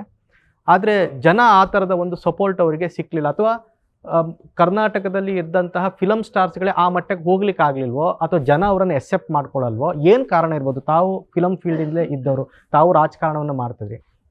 ಬೇರೆ ಸ್ಟೇಟಿಗೆ ಹೋಲಿಸಿದ್ರು ಕರ್ನಾಟಕಕ್ಕೆ ಹೋಲಿಸಿದ್ರೆ ಏನು ವ್ಯತ್ಯಾಸ ಇದೆ? ಅಲ್ಲ ನೋಡಿ, ಈಗ MGRನ ನೀವು ಹೋಲ್ಸೋಕ್ಕಾಗಲ್ಲ. ಯಾಕೆಂದರೆ MGR ಮೊದಲೇ ಪೊಲಿಟಿಷಿಯನು. ಅವರು ಸಿನಿಮಾಗೆ ಬರೋಕ್ಕಿಂತ ಮೊದಲೇ ಅವರು ಪೊಲಿಟಿಕಲ್ ಆ್ಯಕ್ಟಿವಿಟೀಸಲ್ಲಿ ಇನ್ವಾಲ್ವ್ ಆಗಿದ್ದವರು. ಅವ್ರ ಸಿನಿಮಾಗಳನ್ನು ನೋಡಿದ್ರೆ ನೀವು ಪ್ರತಿಯೊಂದರಲ್ಲಿ ಪೊಲಿಟಿಕಲ್ ಮೆಸೇಜು, ಅವ್ರ ಪಾರ್ಟಿನ ಸ್ಟ್ರೆಂಥನ್ ಮಾಡ್ಕೊಳ್ಳೋಕ್ಕೆ ಯಾವ ರೀತಿ ಒಂದು ಕತೆಗಳನ್ನ ಅವರು ಆಯ್ಕೆ ಮಾಡಿಕೊಂಡು ಅದರಲ್ಲಿ ಮಾತ್ರ ಆ್ಯಕ್ಟ್ ಮಾಡೋರು ಅವರು. ಸೊ ಹಾಗಾಗಿ ಅವರು politician first, cinema actor next ಆದವರು.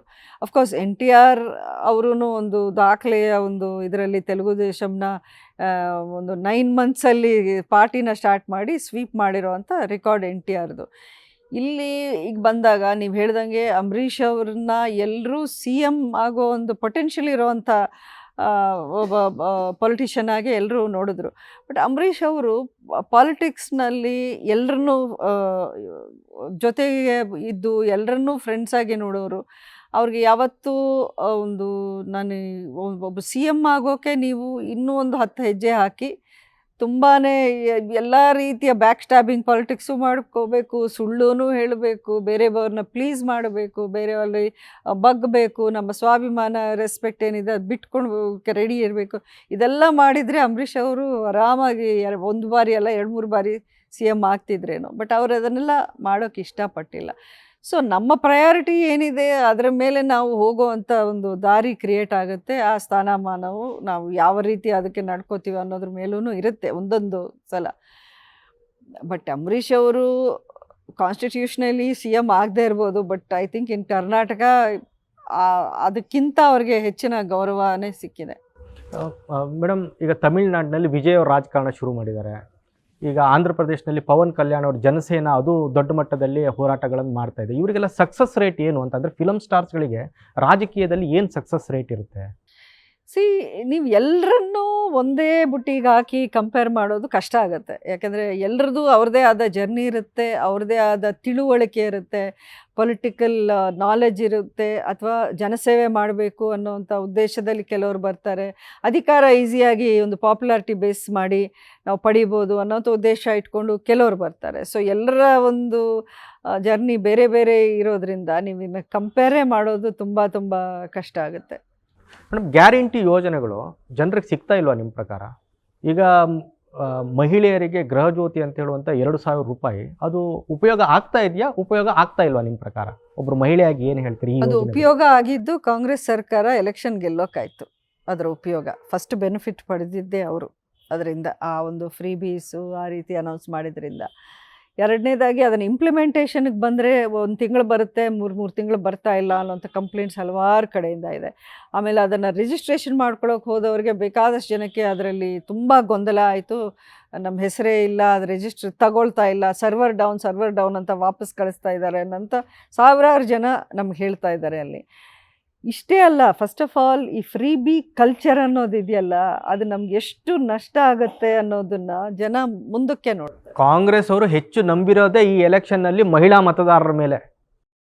ಕರೆಕ್ಟು. ಈಗ ನಾನು 2,000ಕ್ಕೆ ಒಂದು ವೋಟನ್ನು ನಾನು ಹಾಕಿ, ನಾಳೆ ದಿನ ನನ್ನ ಮನೆ ಮುಂದೆ ರೋಡು ಇಲ್ಲ, ನನ್ನ ಮನೆ ಮುಂದೆ ಮೋರಿ ಇಲ್ಲ, ಚರಂಡಿ ಇಲ್ಲ, ನನ್ನ ಸ್ಟ್ರೀಟ್ ಲೈಟ್ ಇಲ್ಲ ಅಂತ ನಾನು ಕೇಳೋಕ್ಕೆ ಹೋದಾಗ ಆ ಶಾಸಕ ಏನು ಹೇಳ್ತಾರೆ ಅಂದರೆ, ನಮಗೆ ದುಡ್ಡಿಲ್ಲ, ಫಂಡ್ಸ್ ಇಲ್ಲ, ಸರ್ಕಾರದಿಂದ ಫಂಡ್ಸ್ ಬಂದಾಗ ನಾನು ಇದೆಲ್ಲ ಮಾಡ್ತೀನಿ, 2,000 ಸಿಗ್ತಾ ಇದೆ ತಾನೇ, ಆರಾಮಾಗಿರಿ ಅಂತ ಹೇಳ್ತಾರೆ. ಸೊ ನೀವು ಯಾವುದನ್ನು ಪಡೆಯೋದಕ್ಕೋಸ್ಕರ ಯಾವುದನ್ನು ಕಳ್ಕೊತಾ ಇದ್ದೀರಾ ಅನ್ನೋವಂಥ ಅರಿವು ಜನಕ್ಕೆ ಒಂದು ಮೆತ್ತಗೆ ಆಗ್ತಾ ಇದೆ. ಆರಾಮಾಗಿ ಅವರೂ ಆ ಕಂಕ್ಲೂಷನ್ಗೆ ಈಗಾಗಲೇ ಒಂದಷ್ಟು ಜನ ಬಂದಿದ್ದಾರೆ.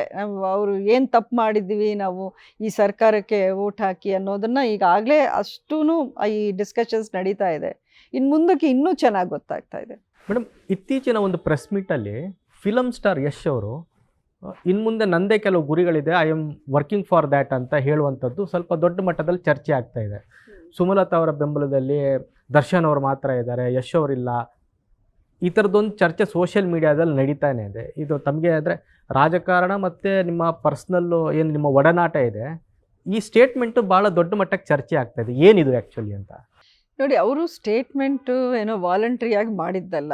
ಈ ನಡುವೆ ಮೀಡಿಯಾದೂ ಒಂದು ಅಭ್ಯಾಸ ಏನು ಅಂದರೆ, ಸ್ಟೇಟ್ ಲೀಡರ್ಸ್ ಬಿಡಲಿ, ಸೆಂಟ್ರಿಂದ ಲೀಡರ್ಸ್ ಬಂದಾಗಲೂ ಎಲ್ಲ ಬಿಟ್ಟು ಮಂಡ್ಯ ಏನಾಗುತ್ತೆ, ಸುಮಲತಾ ಏನಾಗುತ್ತೆ, ನೀವು ಹೋಗ್ತೀರಾ ಅನ್ನೋಂಥ ಕ್ವಶನ್ಸ್ ನಾನು ನೋಡ್ತಾನೆ ಇದ್ದೀನಿ. ಪ್ರಹ್ಲಾದ್ ಜೋಶಿ ಅವರು ಬಂದಾಗಲೂ ಅದೇ ಕೇಳ್ತೀರಾ, ಯಡಿಯೂರಪ್ಪ ಅವರು ಬಂದರು ಅದೇ ಕೇಳ್ತೀರಾ, ಇನ್ನು ನೆಕ್ಸ್ಟ್ ನ್ಯಾಷನಲ್ ಲೀಡರ್ಸು ಮಿನಿಸ್ಟರ್ಸ್ ಬಂದ್ರೂ ಅದೇ ಕೇಳ್ತೀರಾ. ಜೋ ಬೈಡನ್ ಒಬ್ಬರನ್ನ ಬಿಟ್ಟು ಎಲ್ಲರೂ ಕೇಳಿದ್ದಾಯಿತು ಮಂಡ್ಯದಲ್ಲಿ ಏನಾಗುತ್ತೆ ಅನ್ನೋದು. ಈಗ ಯಶ್ ಅವ್ರನ್ನ ಅದೇ ರೀತಿ ಅವ್ರು ಯಾವುದೋ ಒಂದು ಜಿಮ್ ಓಪನಿಂಗ್ ಹೋದಾಗ ಒಂದು ರೀತಿ ಅದು ಬೇರೆ ಒಂದು ಈವೆಂಟಲ್ಲಿ ಹೋದಾಗ ಇದೇ ಕ್ವೆಶನ್ನ ರೇಸ್ ಮಾಡಿದ್ರು. As a film actor or as a responsible ಒಂದು ಹೀರೋ ಆಗಿ ಅವರು ಅದನ್ನೇ ಹೇಳ್ತಾರೆ. ಅವರು ಈಗ ಎಲ್ಲ ಕಡೆನೂ ರಾಜಕಾರಣ ಅವರ ಒಂದು ವೇ ಅಲ್ಲ.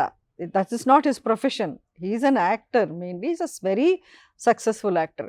ನಾನು ಆಗಲೇ ಹೇಳಿದ್ದೆ, ದರ್ಶನ್ನು ಯಶ್ ನನಗೋಸ್ಕರ ಮಾಡಿದ್ದು ಬರೀ ಸಪೋರ್ಟ್ ಅಲ್ಲ, ಅವರು ಸ್ಯಾಕ್ರಿಫೈಸ್ ಮಾಡಿದರು ನನಗೆ. ಅದನ್ನು ನಾನು ಏನೋ ಟೇಕನ್ ಫಾರ್ ಗ್ರಾಂಟೆಡ್ ಅಂತ ಯಾವತ್ತೂ ನಾನು ಅಂದ್ಕೊಳಕ್ಕಾಗಲ್ಲ. ಬಿಕಾಸ್ ಅಷ್ಟು ದೊಡ್ಡ ಸ್ಯಾಕ್ರಿಫೈಸ್ ಯಾರು ಸ್ವಂತ ಮಕ್ಕಳು ಒಂದೊಂದು ಕಡೆ ಮಾಡೋಕ್ಕೆ ಹಿಂದೆ ಮುಂದೆ ಯೋಚನೆ ಮಾಡ್ತಾರೆ. ಅವರು ಒಂದೇ ಒಂದು ದಿನಾನೂ ಯೋಚನೆ ಮಾಡದೆ ಒಂದು ಹೋಲ್ ಹಾರ್ಟೆಡ್ ಸಪೋರ್ಟ್ ನನಗೆ ಕೊಟ್ಟಿದ್ದರು. ಅದೇ ಒಂದು ದೊಡ್ಡ ವಿಷಯ ನನಗೆ. ನಾನೇನು ಪ್ರತಿ ಬಾರಿ ಅವ್ರನ್ನ ಹೋಗಿ ಒತ್ತಾಯ ಮಾಡಿ ಇಲ್ಲ ನಾನು ಇದು ನಮ್ಮದೇನು ಈಗ ನಮ್ಮ ಒಡನಾಟ ಅಥವಾ ನಮ್ಮ ಪರ್ಸ್ನಲ್ ರಿಲೇಷನ್ಶಿಪ್ಪು ಮೊದಲು ಹೆಂಗಿತ್ತು ಅದಕ್ಕಿಂತ ಈಗ ಚೆನ್ನಾಗೇ ಇದೆ. ಅದರಲ್ಲಿ ಎರಡನೇ ಮಾತಿಲ್ಲ.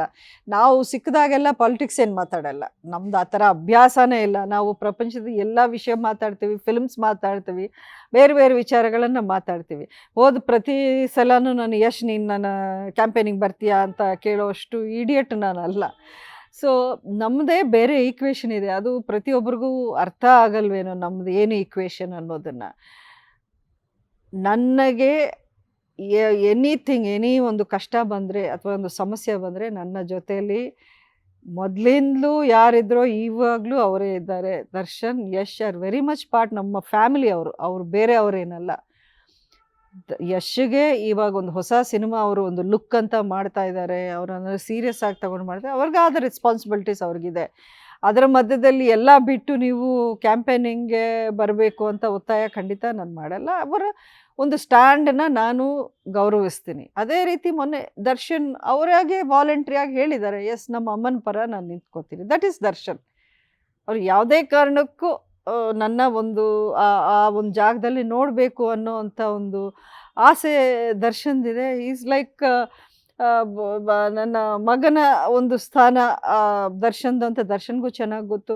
ಸೊ ಅದು ದರ್ಶನ್ನು ಹೀ ಸ್ಟ್ರಾಂಗ್ಲಿ ಫಾರ್ ಮೀ. ಅದು ಜಸ್ಟ್ ಪೊಲಿಟಿಕಲಿ ಅಂತಲ್ಲ, ಯಾವುದೇ ಒಂದು ವಿಚಾರ ಬಂದಾಗ Darshan is always there for me. ಇದರಲ್ಲಿ ಏನೋ ಒಂದು ಪಾರ್ಟಿಲಿ ಇದ್ದವರು ಏನೋ ಬಿಟ್ಟು ಹೋಗ್ತಿದ್ದಾರೆ ಅನ್ನೋಂಥ ಕಥೆನ ಯಾರಾದರೂ ನ್ಯಾರೇಟಿವ್ನ ತಗೊಂಬರೋದು ತಪ್ಪು. ದರ್ಶನ್ನು ಯಶು ನನಗೆ ಅಭಿಷೇಕ್ ಹೇಗೋ ಹಾಗೆ ಅವರಿಬ್ಬರೂ ಈಗಲೂ ಅದೇ ರೀತಿ ಇದ್ದಾರೆ. ಇದನ್ನು ಪೊಲಿಟಿಕಲಿ ಡಿಸ್ಕನೆಕ್ಟ್ ಮಾಡೋ ಕೆಲಸ ಯಾರೂ ಮಾಡಬಾರ್ದು. ಓಕೆ ಸುಮಲತಾ ಅವರೇ, ಇಷ್ಟೊತ್ತು ಈ ಚರ್ಚೆಯಲ್ಲಿ ಪಾಲ್ಗೊಂಡ್ರೆ ತಮಗೆ ಧನ್ಯವಾದಗಳು. Thank you. ಇದೇ ಈ ಹೊತ್ತಿನ ವಿಶೇಷ. ನೋಡ್ತಾ ಇರಿ ನ್ಯೂಸ್ ಫಸ್ಟ್, ನಿರ್ಭೀತಿಯಿಂದ ನಿಮ್ಮ ಪರವಾಗಿ. ನ್ಯೂಸ್ ಫಸ್ಟ್, ನಿರ್ಭೀತಿಯಿಂದ ನಿಮ್ಮ ಪರವಾಗಿ.